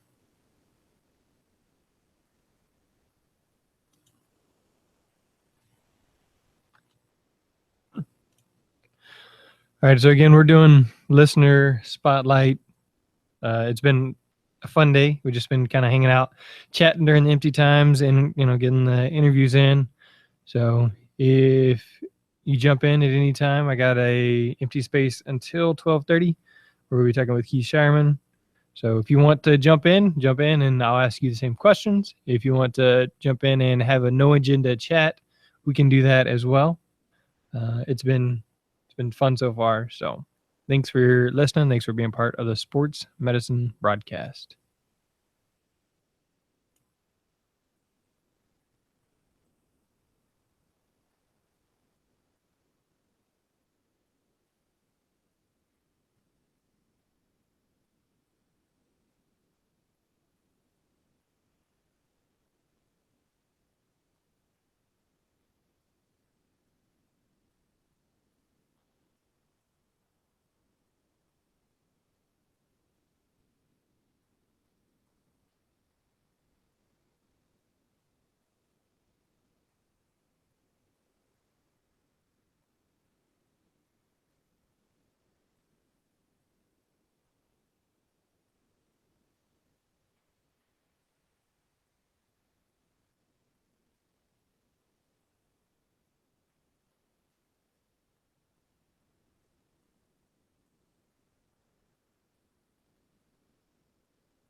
All right, so if you're wanting, jump right in, watch live, and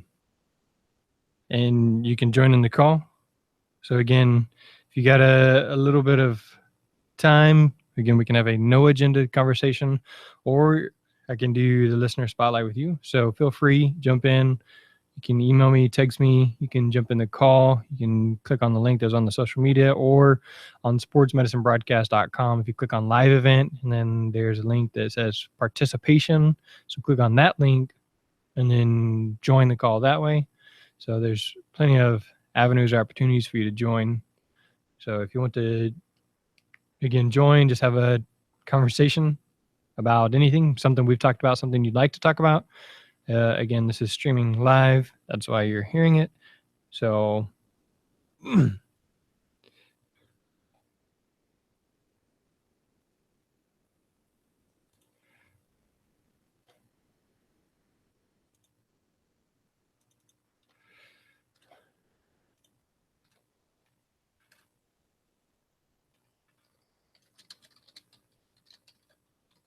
trying to get Keith in live now. So we didn't get a chance to test with him. So, but again, sports medicine broadcast. It's always a pleasure to be able to do this here. You could always check out sportshealth.com/SMB where you can register to win a gift card each month. And I think we're going to be transitioning to every other month so that the value is greater. You only win every other month, but you win twice the amount that you would if you were just winning it once a month. So you can also, as we've been talking with Carlos and Israel and Dr. Robbie, Frio Hydration supports what we're doing, and glad that we have one of the units here. I look forward to it withstanding all of the wear and tear we've got coming. Some other things that I'm working on.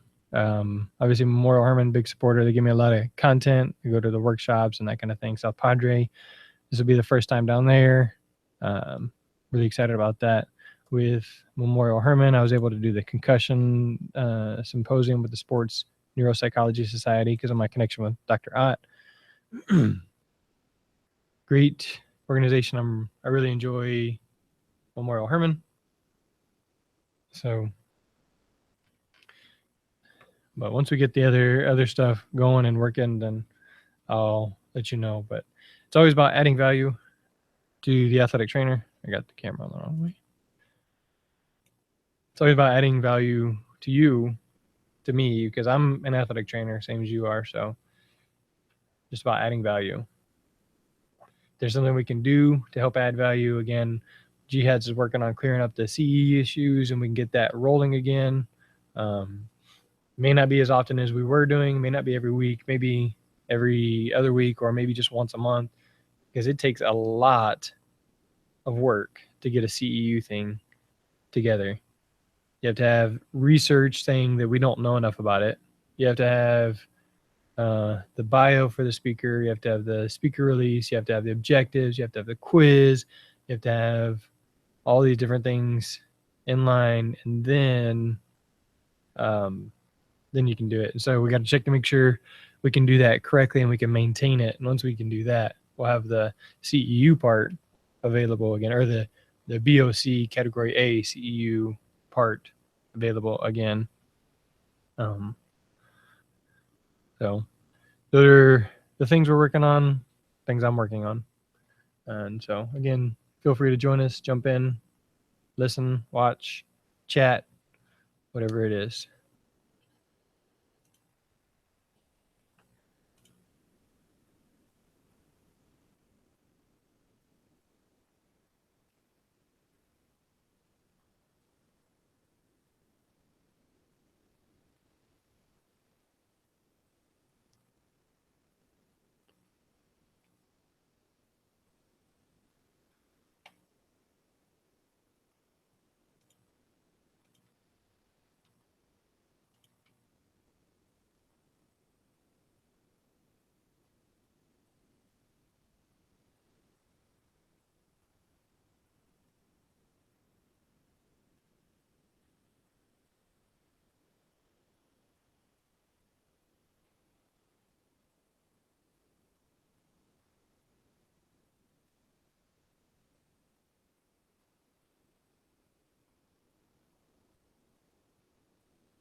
Snoring too loud over there.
All right. So I know Robbie yesterday was saying I needed to get interviewed, and I don't really have myself on the schedule, but I do want to make sure that I thank my beautiful wife that is the number one fan. And I know that several athletic trainers listen to the podcast regularly, listen loyally, but my beautiful wife, Sarah, thank you for listening, for watching now.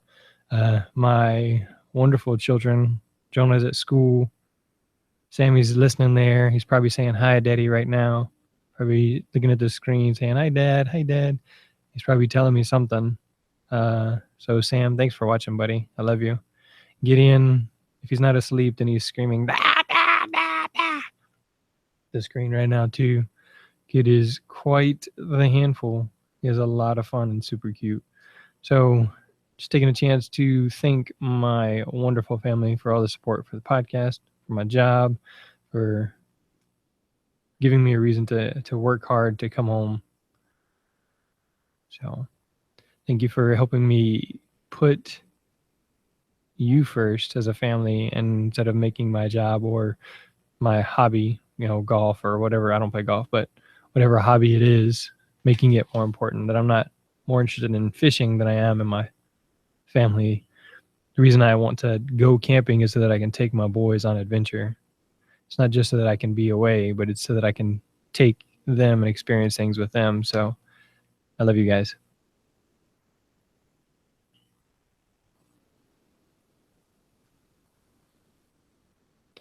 Sammy, I love you, buddy.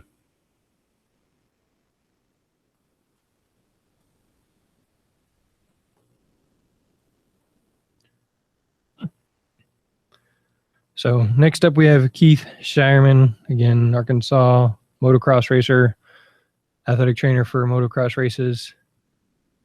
We're going to be talking about his story. He last year told me about how he had to use CPR and AED as well. And so maybe we'll hear some of his story there. I'm not quite sure, but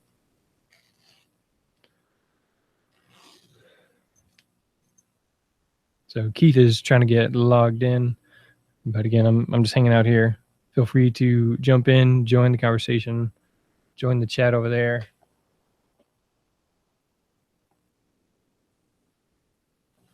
So the links to the ones on the chat, again, sportsmedicinebroadcast.com/live. The ones that say watch only, participate in chat room, go to those.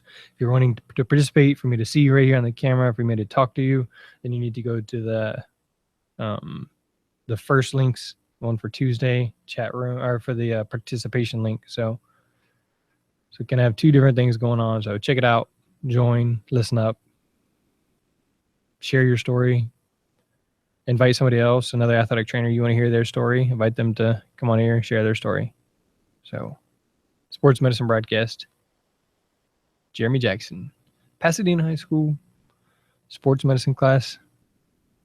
We're here.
Hi.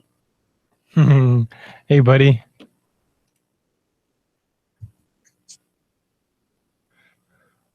Daddy.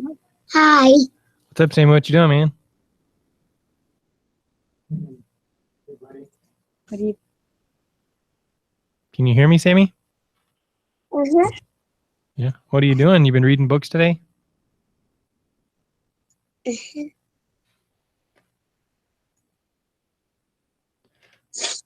Yeah. So can you turn the phone? Turn it toward him like that. No, rotate it 90 degrees. Like that. Oh, yeah. See, that doesn't. Usually it'll rotate, but Oh wait, my phone isn't set to do it. Hang on. Let me see. Is that? yeah, that's much better. There you go. Sammy, what books you been working on? Batman. What books? What have you been doing today?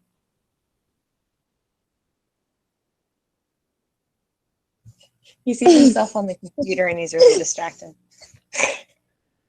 Stop. There you go. Is that better? Mhm. Now you can see me. So, Well, we or can- if I leave it like this, then it'll switch back and forth. So if I'm talking, it'll show me. But if you're talking and I'm quiet, it'll show you. Yes, Daddy, how his day is.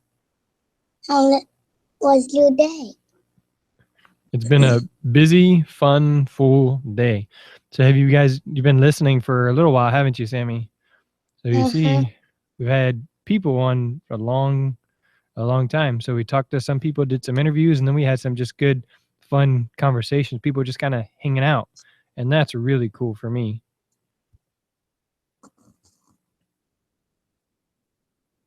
Is that cool? Mhm. What'd you eat for lunch, little buddy? What is that? That What was was the that? bell.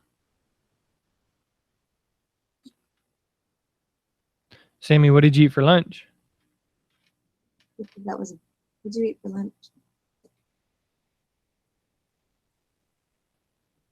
I didn't remember. Yeah, PBJ. Mhm. You didn't eat any lunch? What'd you eat? BBJ. Do you have any chips? Did you have chips? Yes. No, we have. Pretzels. I did have. Oh, you did have chips. You're right. Chips and what? What kind of fruit? Oh man, I forgot. Grapes. Grapes. He's not the best guest you've had today. Definitely the cutest guest I've had today.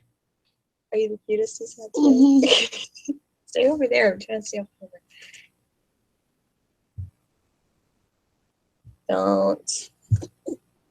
Don't do that. You might make me hang up.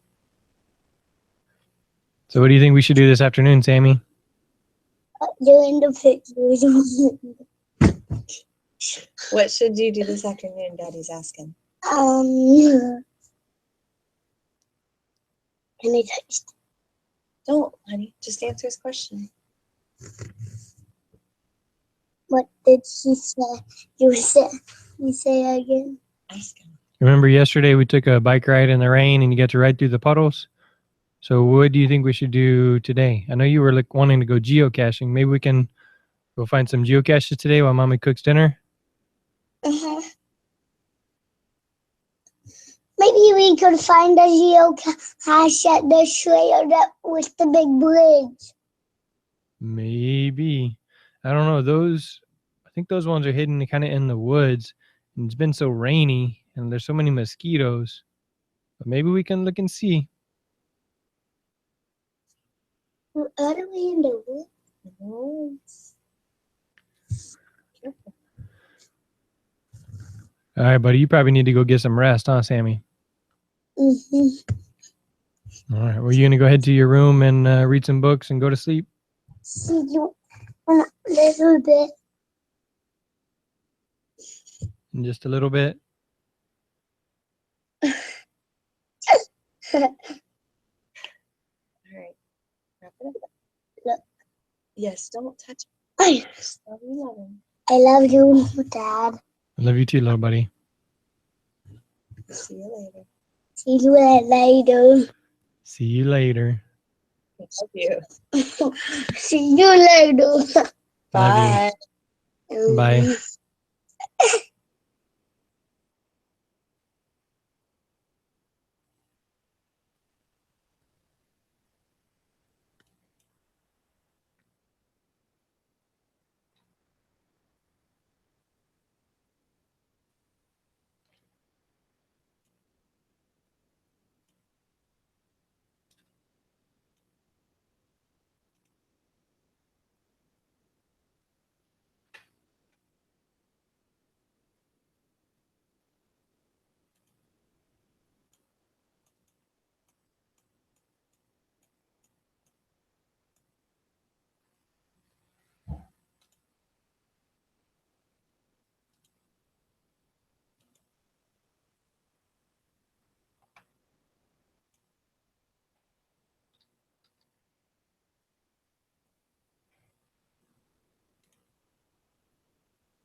What's up, Daniel?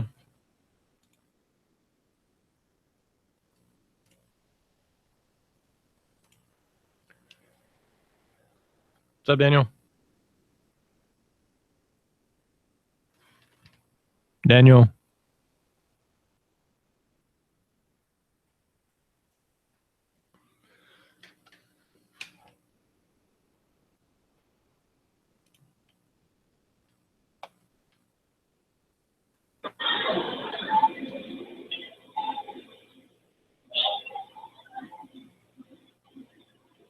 What's up, dude?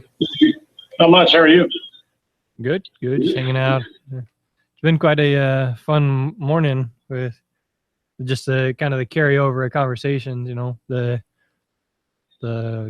point of it was doing the listener spotlight. And that's been fun and that's been good. But I think the more fun was just the carried over conversation, just the way it's just been kind of rolling. Kat's been on for a while, just kind of chatting. Israel and Carlos were on there. Mary stayed on for a while, just chatting. So it's been fun. I got to see part of Kathy. And I liked hearing about her history. I saw part of Izzy, but I don't know who Izzy is. He's the other athletic trainer there at La Jolla. Okay. Working with Carlos, so they work at the same school. Lincoln Juarez, or Juarez Lincoln, one of the two. So. Was Izzy on the left or was he on the right? Izzy was the one without the big chin facial hair gap. Carlos has the big thing here with the. So. All right.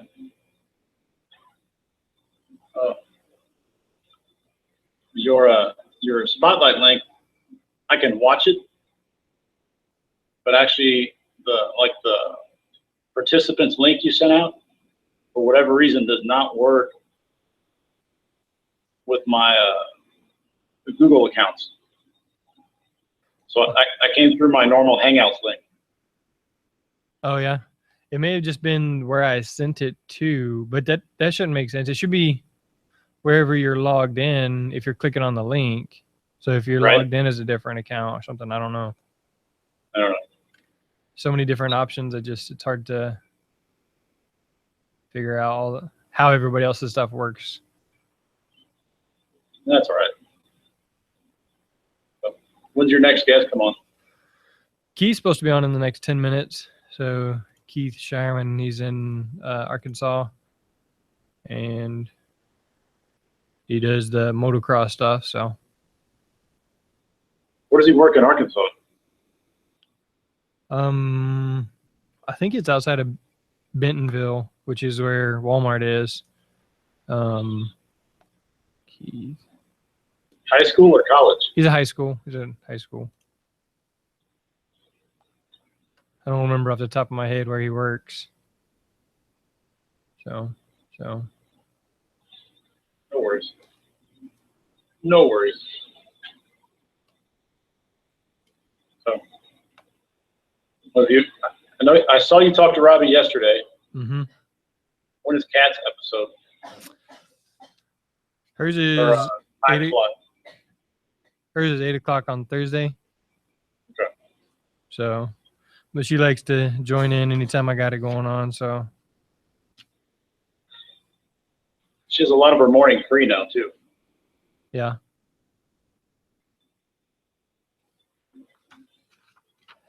Yeah, I have let me see, Kathy. I added Kathy, Jace, and Megan since you sent that out. So that's good. We good to hear from them. Yeah. Have you seen them all today? No, Kathy's today. Jace and Megan are tomorrow. All right. What do you think about us doing a similar deal for Jihads?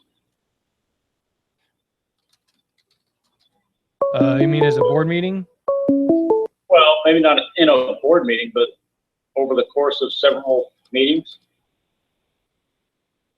And because you're hearing from us, but it would be nice to hear from you and just learn more about people in our area in general.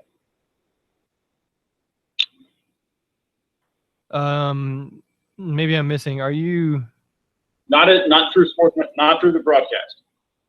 Like, what if we just? What would be the goal? Learn more about us in general. Okay, so it's not to host a meeting to where we didn't have to all get together. It's just to do the same concept. Correct. Okay. I got you. So you're saying just do a interview at the meeting, like pull somebody to the side and interview them real quick? That, like, you could do it if you want, but we could. None of our meetings are short lately, but pull one or two people aside at a meeting, videotape them and ask them different questions, post it on YouTube, people can, so we can dry run it with the board. And people can get to know more about us or just more about themselves, but then offer the same thing either at workshop or randomly throughout the year, like pull people aside at golf tournament. Or I don't know another social we have, like Rockets game or wherever. I think it's doable. I think the format that we have right here, like if this was you and me sharing, if it was just like, hey, doing exactly what I'm doing, the listener spotlight, hey, just tell me a little bit about yourself. Tell me this, tell me this. So, what we're doing right now is being recorded and broadcast live. So I think it would be easier doing it remotely than in person because of scheduling, because of board meetings. It's loud. People want to, do their thing and then get out of there or chat. So is that your bell? Yep. Okay. Lunch bell. So I think doing it this format where you're just say, hey, this week, every day at, from 10 to 11, I'm going to have people on, or, May 1st, I'm going to have all day, kind of just what I'm doing. I think it would be easier this way than at the meeting, a little bit more controlled, a little less background noise and distraction. This is my opinion. That's okay. What did you do last year or I guess this past year for National Athletic Training Month? This year or the year before? Both. Year before, I don't really know if I did anything special.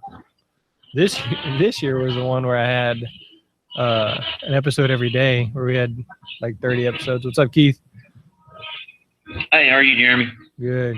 Now we got you in there. So kind of just chatting right here for a second, and then let's get it started up. So sure.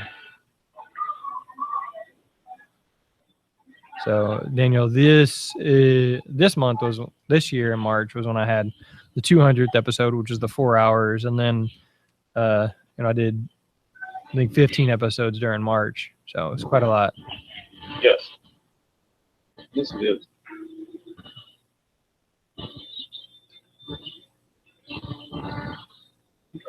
So, All right. for mere mortals, doing something like this probably impossible, but for me, it's all right.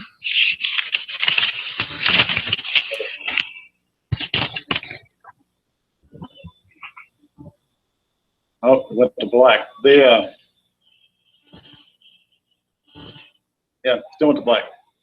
But mere mortalness aside, you do a phenomenal job.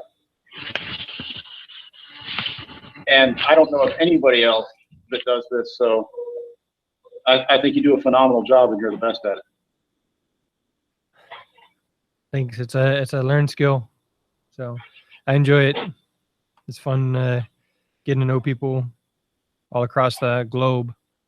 And now me and Keith have interacted several times just through the podcast, and we met up at SWATA, that kind of thing. So it's pretty cool to and when I go to NATA and when it's here in Houston, I'll feel like I know a whole lot of people. So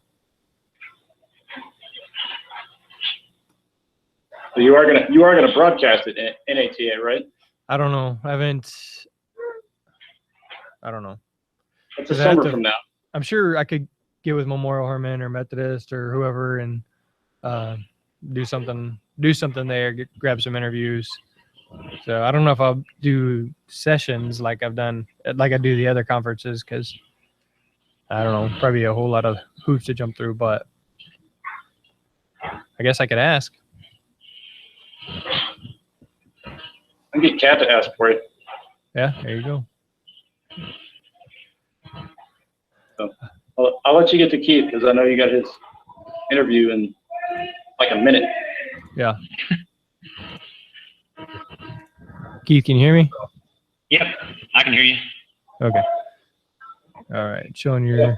So Daniel, you hanging in? You sitting and watching, or you jumping out? I'll sit and watch. All right. So I'm gonna mute you, Daniel, and then let me start the recordings, Keith. Okay.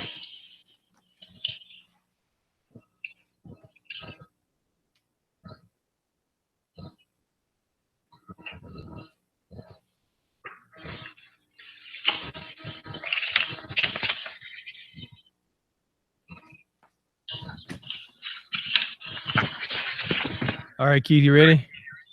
Yep, ready to go. All right, here we go in 3, 2, 1. What's up, y'all? Welcome to the Sports Medicine Broadcast. We're doing the listener spotlight. We got Keith Shireman coming all the way from Arkansas. He is an athletic trainer, and he's got quite an interesting story. We've talked to him in the past about some of his experience with motocross, and then he's going to be sharing some of his athletic training story here, some of his injuries, and he's currently working on becoming an Ironman. So, without much further ado, whoa, looks like we lost Keith. All right, so Keith, he hung up. I guess he didn't like something I said. So, all right, Daniel. Keith dropped off the call there. Well, who knows? Connection, weather. Yeah, his it was a little shaky there, like his camera was. So maybe he just had a bad connection.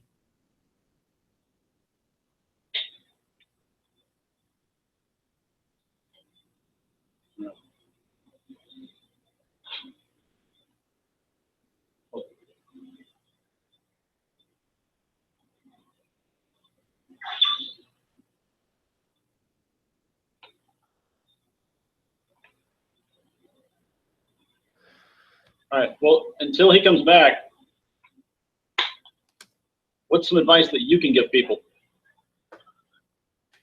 So my advice. So you're interviewing me now? Exactly. I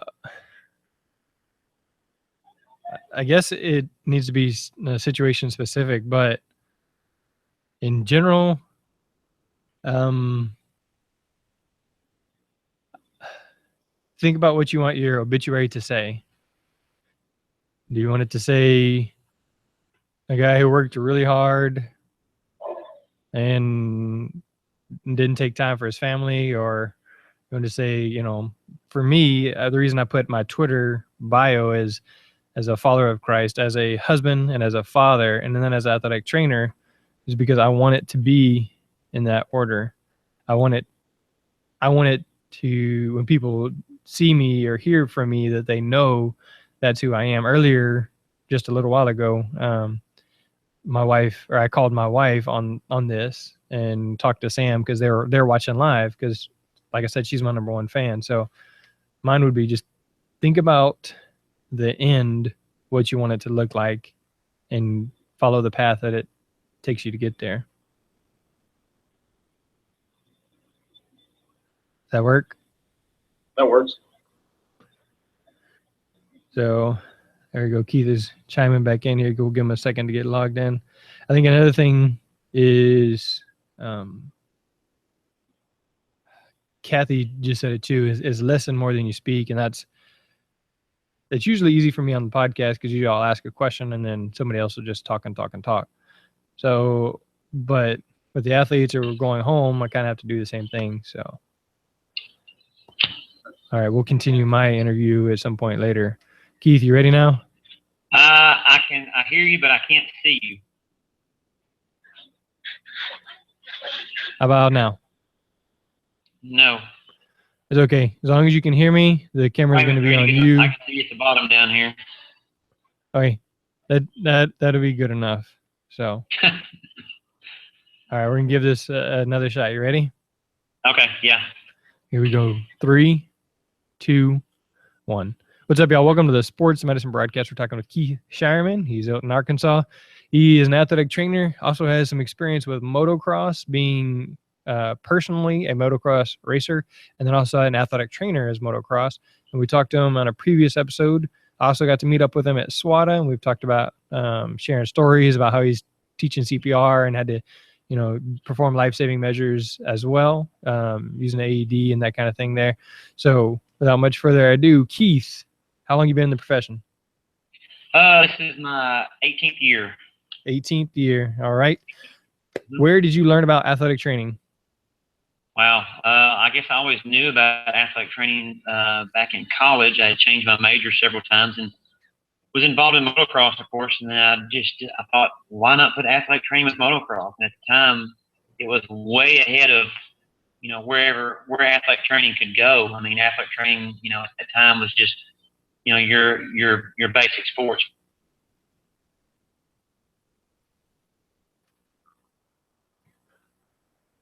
Keith, you still there?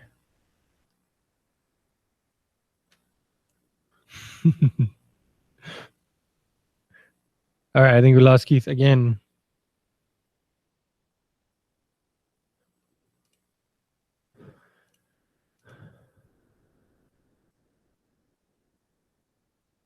Yep. Keith, can you hear me? No? All right, so we'll continue with Daniel's interrogation of me. All right. So we got some advice. How did you get into athletic training? It was the weirdest thing. They made an announcement when I was in junior high, Beverly Hill Intermediate. They said, if you want to be an athletic trainer, come by the office and pick up an application. So I did. I went and picked up the application. I didn't know what that was. I don't know why. I really don't remember at all knowing anything about athletic trainers, but I went and picked up the application, filled it out. I had my interview. I remember sitting up on the stage with the athletic trainer there, had my interview, and then boom, I was in the program. So I'm an athletic trainer, and nobody that I would say was my friend was a student athletic trainer at the time, or, throughout the course, nobody that was previously my friend.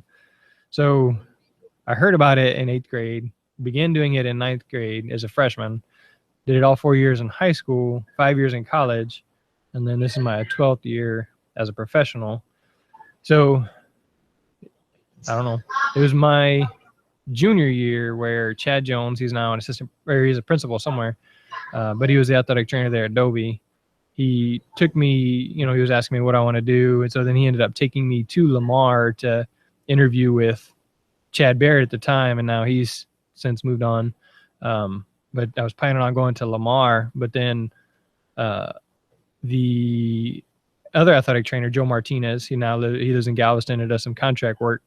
He contacted me and said, hey, Houston Baptist University is looking for an athletic trainer and they have a full scholarship available.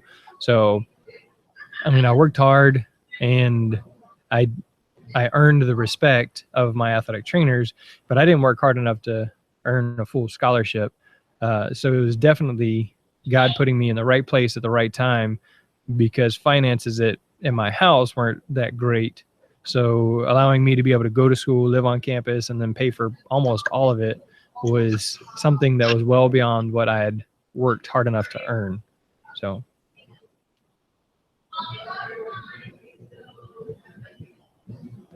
Where did you meet your wife in all of this? Did you meet her at HBU or somewhere else? Actually, there was just recently a tweet, the repost of the story of us. It was on Valentine's Day where we recorded an episode of kind of like the athletic trainer's wife. My 5th year in college, I'd seen Sarah at school. I remember the first time I saw her, I was going out the door to go to the gym, and I remember turning back to look at her. She was standing in the dorms waiting for her boyfriend there at the time. And so I remember seeing her, and then I remember saying hi a couple of times throughout the year. And then we were at a dance together, and she and I were like making eyes at each other, but I was being polite. I didn't go ask her for a number or to dance or anything, because I was with somebody, she was with somebody. But the next day at lunch, I sat next to her at lunch and, talked to her, got her phone number, and then we hung out and started dating after that. So, all right. So that's the story of me. Keith, you ready? I think so. Is it? I don't know if it's on my end or your end. I don't know which one it is, but it keeps cutting out. So we'll try it again, I guess, or continue where we left off at. All right. So we have been talking with Keith. He's been getting offended, so he's been hanging up on me. And we've been interspersing Daniel's interview of me. So, Keith, you were telling us your athletic trainer story. You learned about it because you were involved in motocross. So tell us about college. Tell us about some of your experiences there, and then we'll go on. So your athletic trainer story.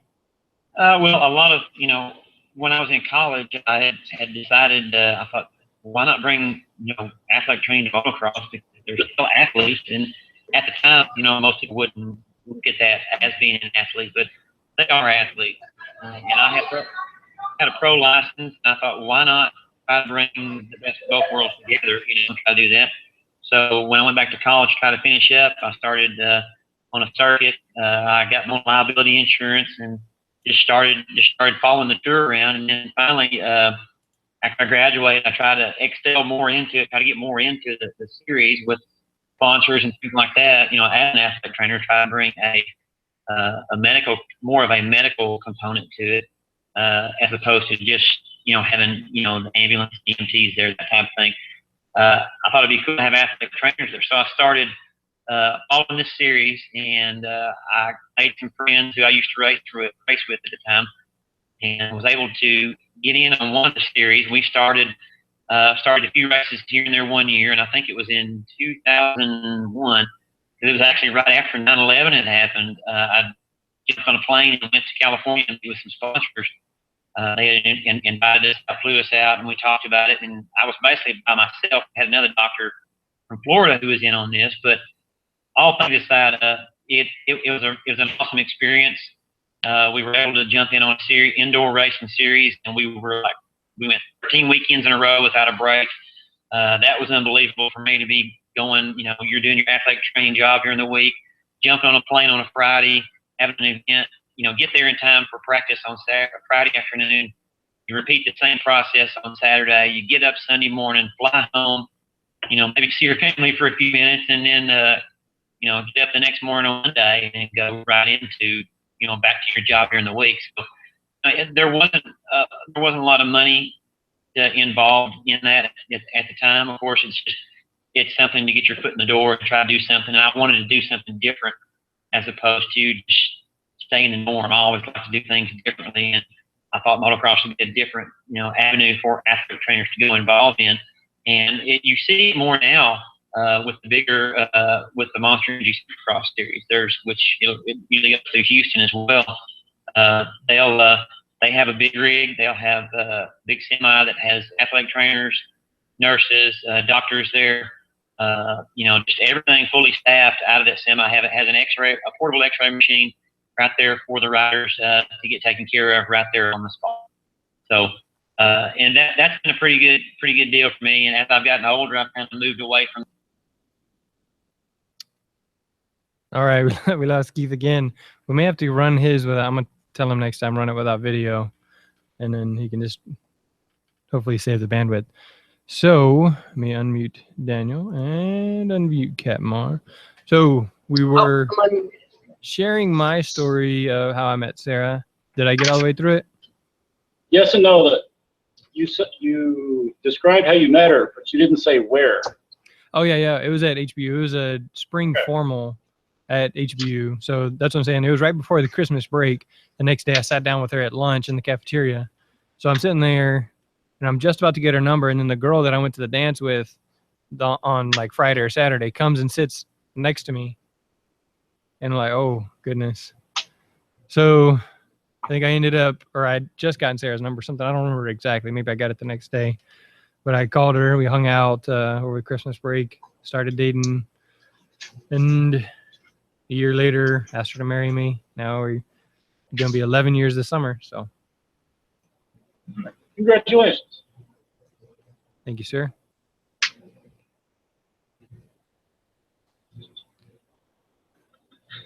You got to work on your hosting, Daniel. You got to keep the questions coming. 11 years. 11 years. I keep laughing at Kat because she's not talking. Why? I wasn't talking. You're interviewing. I'm listening. Oh yeah, Sarah's listening live. Let me tell you what a goofball I was. And this is probably in the other call. So me and my friends go over to Sarah's house and we hang out till probably like 1 a.m. or something. I don't know. So we leave there, and it was probably my idea because I am not the sharpest guy. And I said, "Hey, let's go get some toilet paper and wrap our house." What kind of what really? I mean, at this point I'm 21 years old, 22 years old. This is my 5th year of college, and I'm thinking, "Hey, let's wrap this girl's house that I think I would like to date." And so we did. We went to the convenience store and bought some, and then we go out there and do that, and then we call her, "Hey, we broke down. Can you come outside?" And so she walks outside and sees that. It doesn't make any sense. No. Yeah. And then to make it worse, afterwards I come over there, help her clean it up. I step in dog poop in her yard and get it in her carpet. So then now her front room smells like dog poop because I stepped on it. Yeah. She's texting me right now telling me the details of the story. So That's all right. All right. Hey, Keith. You got me there? Yeah. Can you actually turn your camera off? I mean, I can mute your camera because it may save you some bandwidth. So. Okay, I got it turned off there. Yeah. Let me see.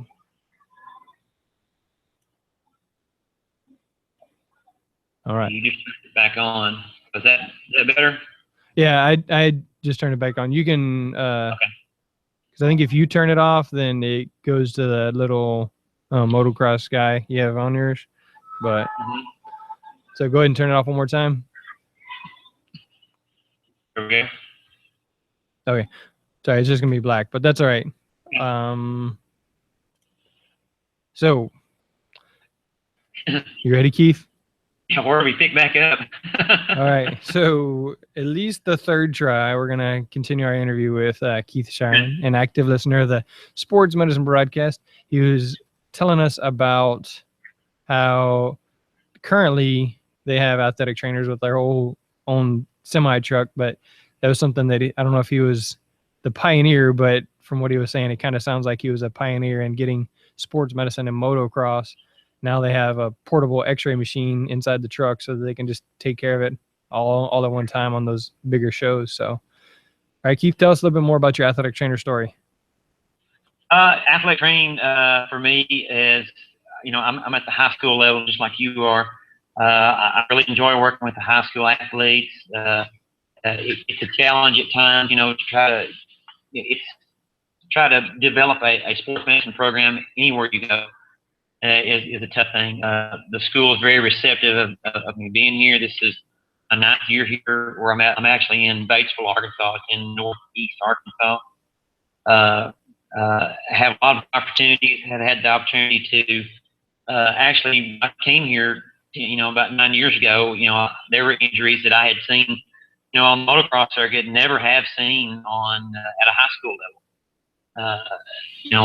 Athletes nowadays in high school are getting bigger, faster, stronger. They'll have the opportunity to excel in their sport, and we're having injuries are occurring more often. So it's a lot of challenges for the athletic trainer now. Even with in 2014, I had. We had an athlete that had an irregular heart rhythm and went down during practice. And it wasn't a contact practice. It was primarily just they were what we call passing wave. They were throwing the football to the players, and he just collapsed right there on the field. He wasn't exerted or anything. He just collapsed on the field. And so things like that, athletic trainers are facing a lot of different things nowadays that we've never had to deal with, never thought we might have to encounter. So athletic training itself, to me, it's going places. We're there more for the athletes. We're there more for the community as a whole. We're more there for the parents, the faculty, everyone, all involved. Man, the athletic training model is really good at the high school level, and this is a real good time to be an athletic trainer at high school. I agree.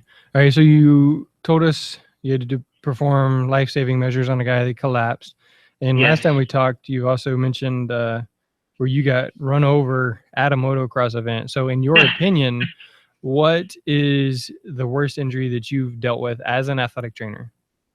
As an athletic trainer as a whole,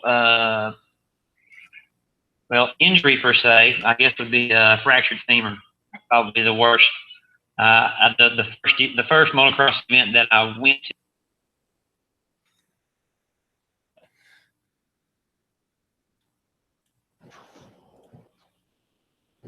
All right. Well, we got a little further on that one. Again? Yep. Yep.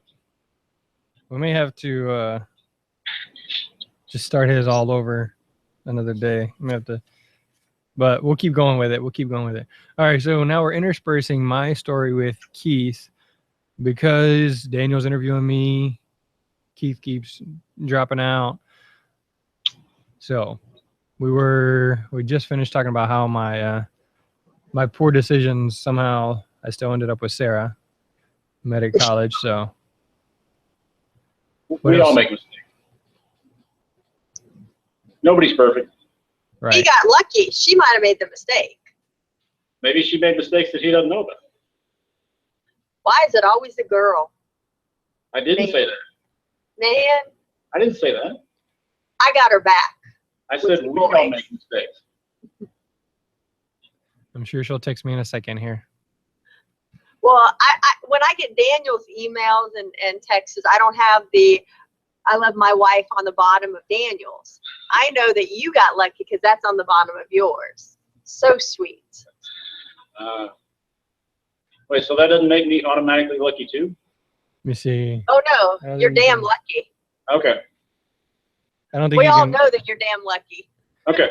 I don't think you can read it, but she just texted me, no mistake with you. So Aw, see? I think you're a good guy too, Jeremy. I think you guys both got lucky. You guys found each other in college. Oh, hold on. Uh-oh. Jeremy, maybe you could take your wife and toilet paper her house now. you said toilet paper her house now? No, not your house. Maybe you could take your wife and toilet paper somebody else's house now. I'm sure I have 3 boys. I'm sure we will at some point toilet paper people's houses.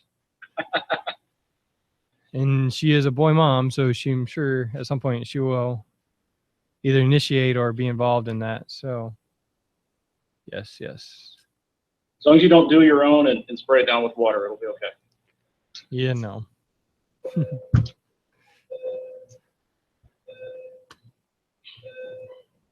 All right. So after HBU, where did you go? Actually, it was an interesting story, and I don't really tell this story to anybody, but But you're going to tell it to all of us online. luckily got fired from the Houston Texans. I did an internship. Well, I don't know if you can get fired for volunteering, but I did an internship with the Texans. And then since I was in Houston, they kept me on for game day help. Well, one of the players was like, here, you can drive my car for the weekend. So I did. And then apparently that didn't sit very well. So he called me in and said, hey, bring me your stuff. I said, oh, okay. So I brought him my stuff. I got fired. Well, the next weekend, I think, I hung out with Sarah.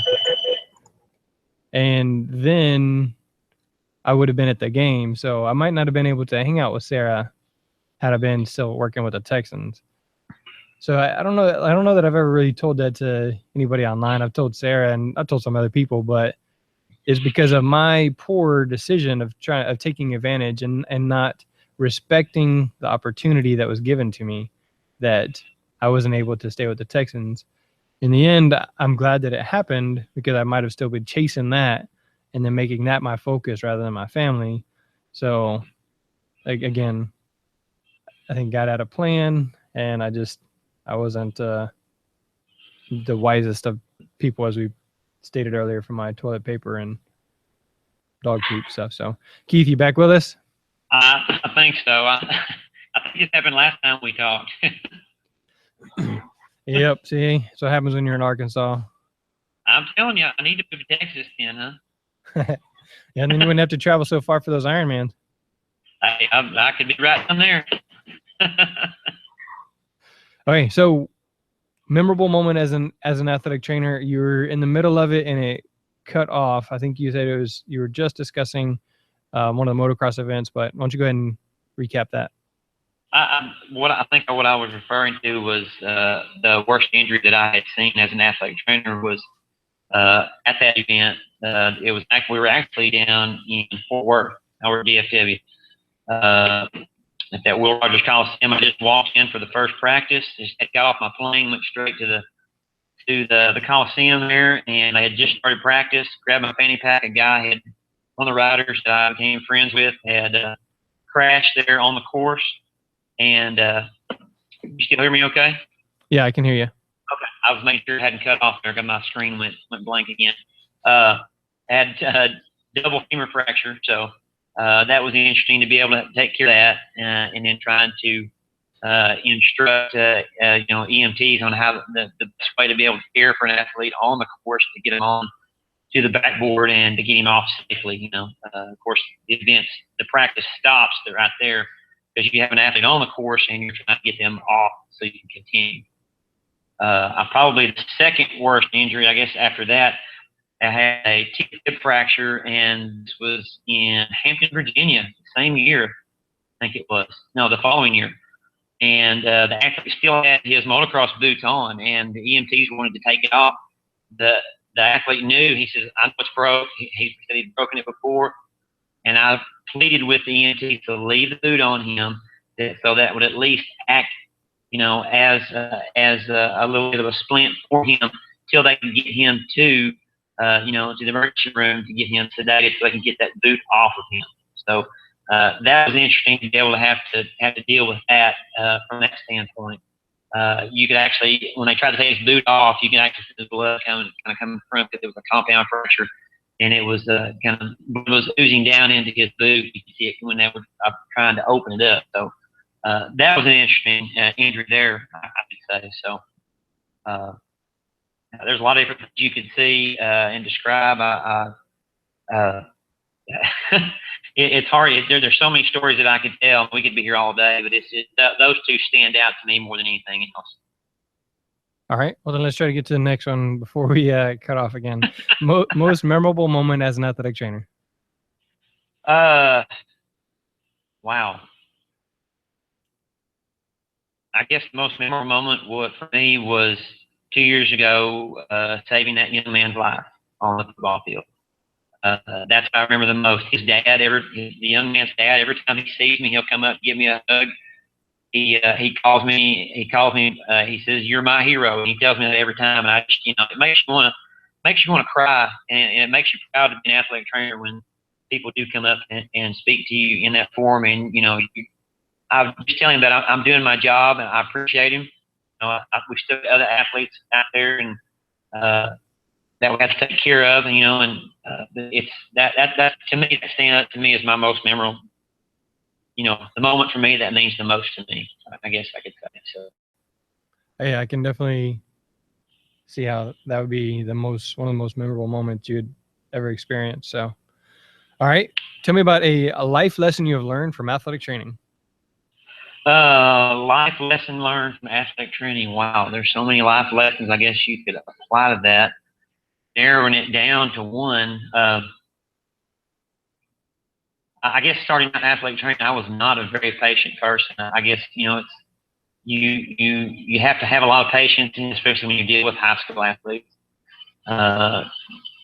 There's so much that you want to be able to accomplish, or you want the athlete to be able to accomplish, and sometimes it's almost like from a coaching aspect that you want it more than the athlete does. But and when it comes to the point of rehab per se, you want that athlete to get better.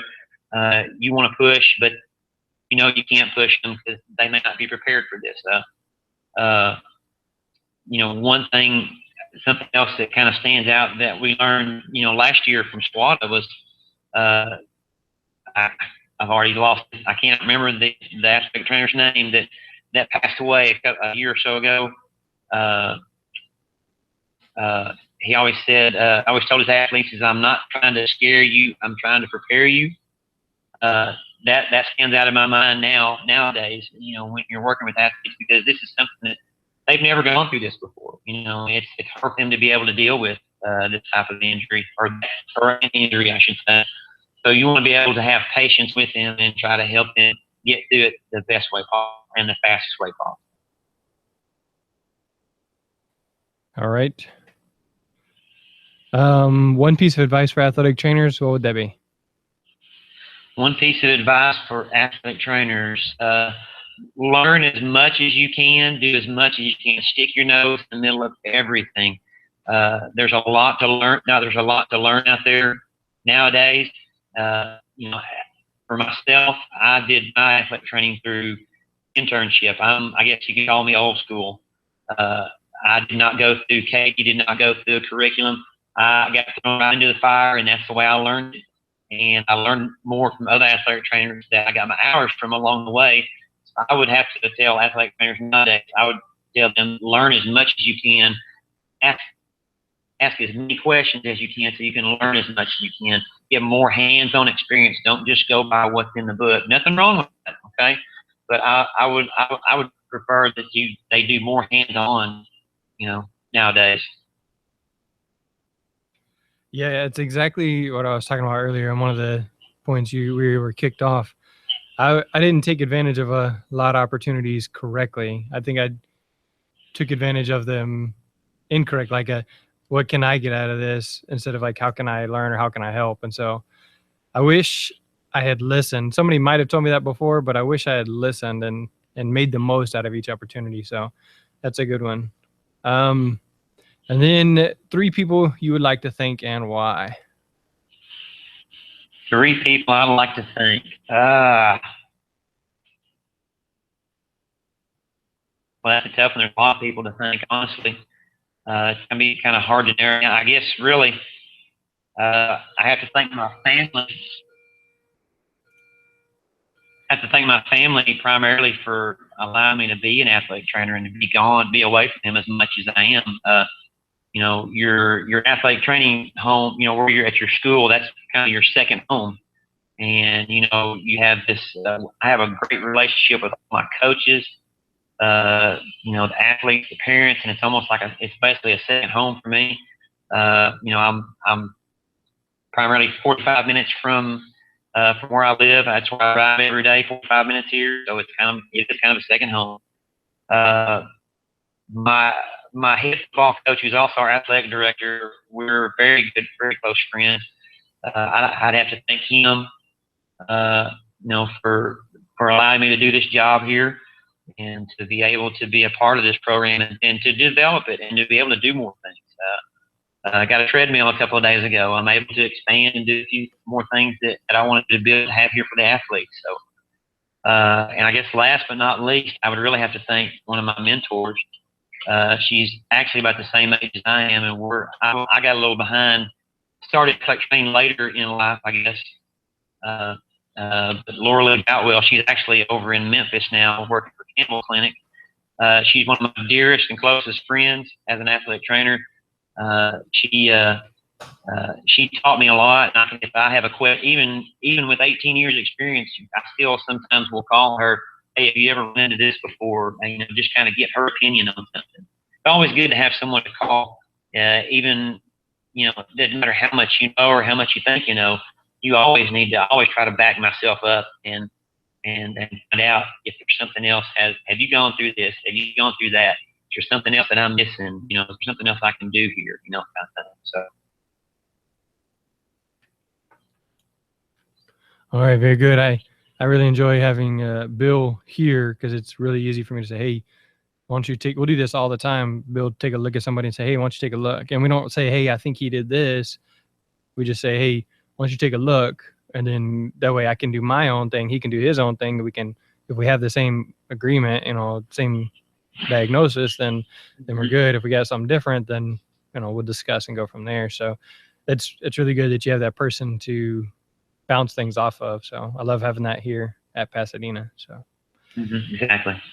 Well, Keith, thanks for being an active listener of the Sports Medicine broadcast. Congratulations on the items that you won there. I know you tweeted out a picture of the Memorial Hermann Charger you won, and we sent out during the month of March, I believe. And it was great to meet you in person and to hang out for a few minutes there at SWATA. And I know last time you came in town for the Ironman and vacation, we tried to hook up, but it just didn't work out. So I invite any of you that come to Houston to hit me up, and maybe we can hook up. Of course, going to Killen's Barbecue, or what's going to be open now, Killen's Burgers, would be a really good place to go and get some really good food down here in Houston. So, Keith, it is a pleasure, and I'm glad to have met you. Thank you very much. I appreciate it. Thanks for your time. Have a great day, sir. All righty, you too. All right, bye-bye. Bye.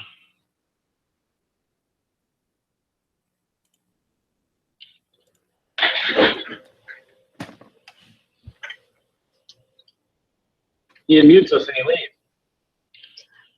He's probably getting it untaped. So then the conversation that we have between is not on tape. Or that's what he's done in the previous ones. That's okay.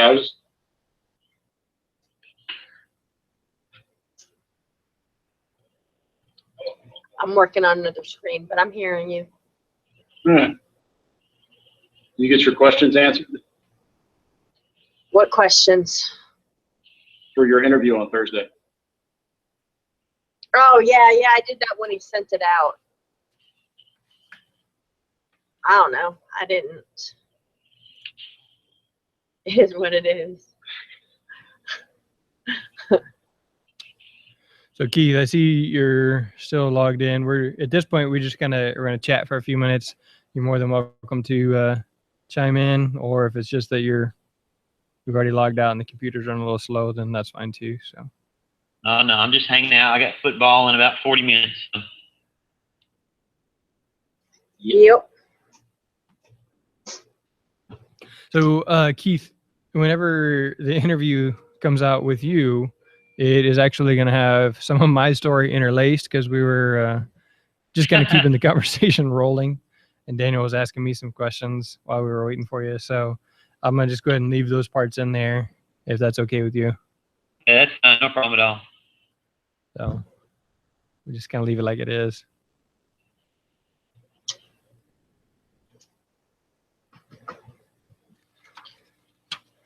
All right. Well, either of y'all got any other questions? Any other topics you'd really like to throw out there? For you, but besides what you went through at the end of last year, what other big injuries have you dealt with? I've seen femur fractures. The worst one I remember seeing was when I was in high school, and probably my senior year, a kid got hit by a car in the parking lot. It was after a football game. They were playing around, playing football, and ran in front of a car or something like that, or car made a turn. And anyway, so the kid broke his lower leg, and I don't remember seeing it sticking out the bone, but I remember seeing he had to have one of those like halos on his leg, and he was in a wheelchair. I guess that was before they were really doing a lot of plates, he shattered it and had to have that thing anyways. But I mean, we also, when I was in high school, I saw one of my friends performing CPR. Kid ended up dying as well there in high school. So probably the thing most recent is this year we had soccer players head-to-head collision. As soon as my soccer player headed the ball and it went in the goal, and the goalie, they went to head-to-head. So the goalie fell straight to the ground and started seizing. We ended up having to call 911, and they had to sedate him before they could transport him because he was still seizing the entire time. So and it was kind of an aggressive, like fighting type seizing. So. Interesting.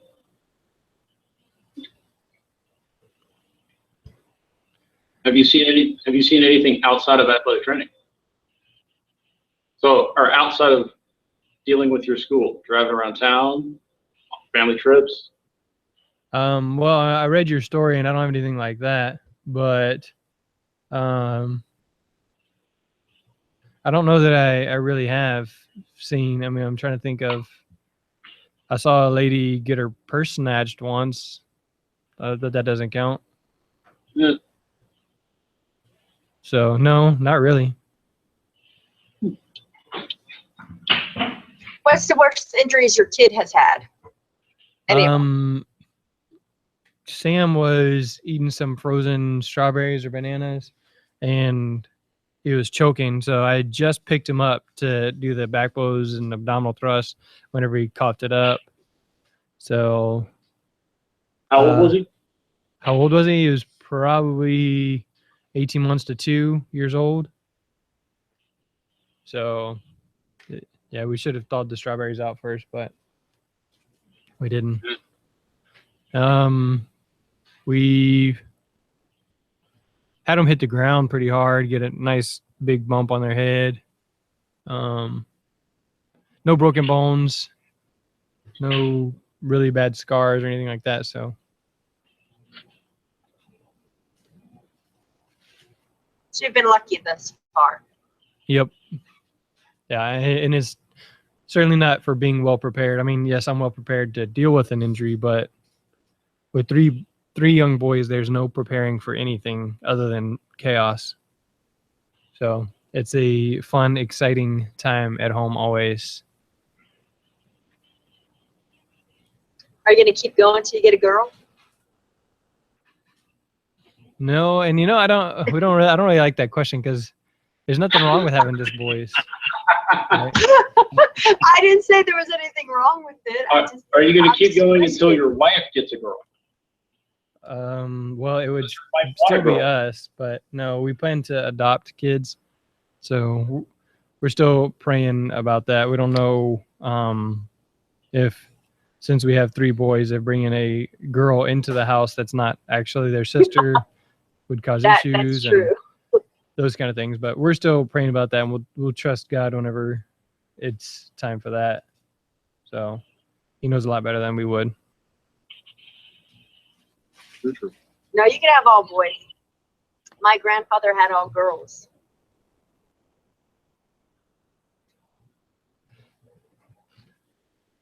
Of course, on my mom's side.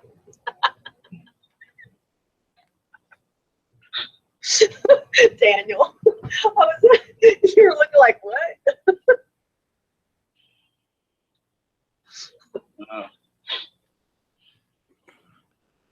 Oh, well. All right. Well, guys, I need to make a phone call. You know how last year we dealt with the death of the athlete. So somebody had texted me, so I need to call them. They're dealing with a similar situation. So as part of what I learned from my interview with Perry is just reaching out or, being a listening ear. So somebody just contacted me, and I really want to make sure I get a chance to talk to them. Absolutely. So I'm going to go ahead and end the show for today. Tomorrow will be kind of the same deal if you guys are free.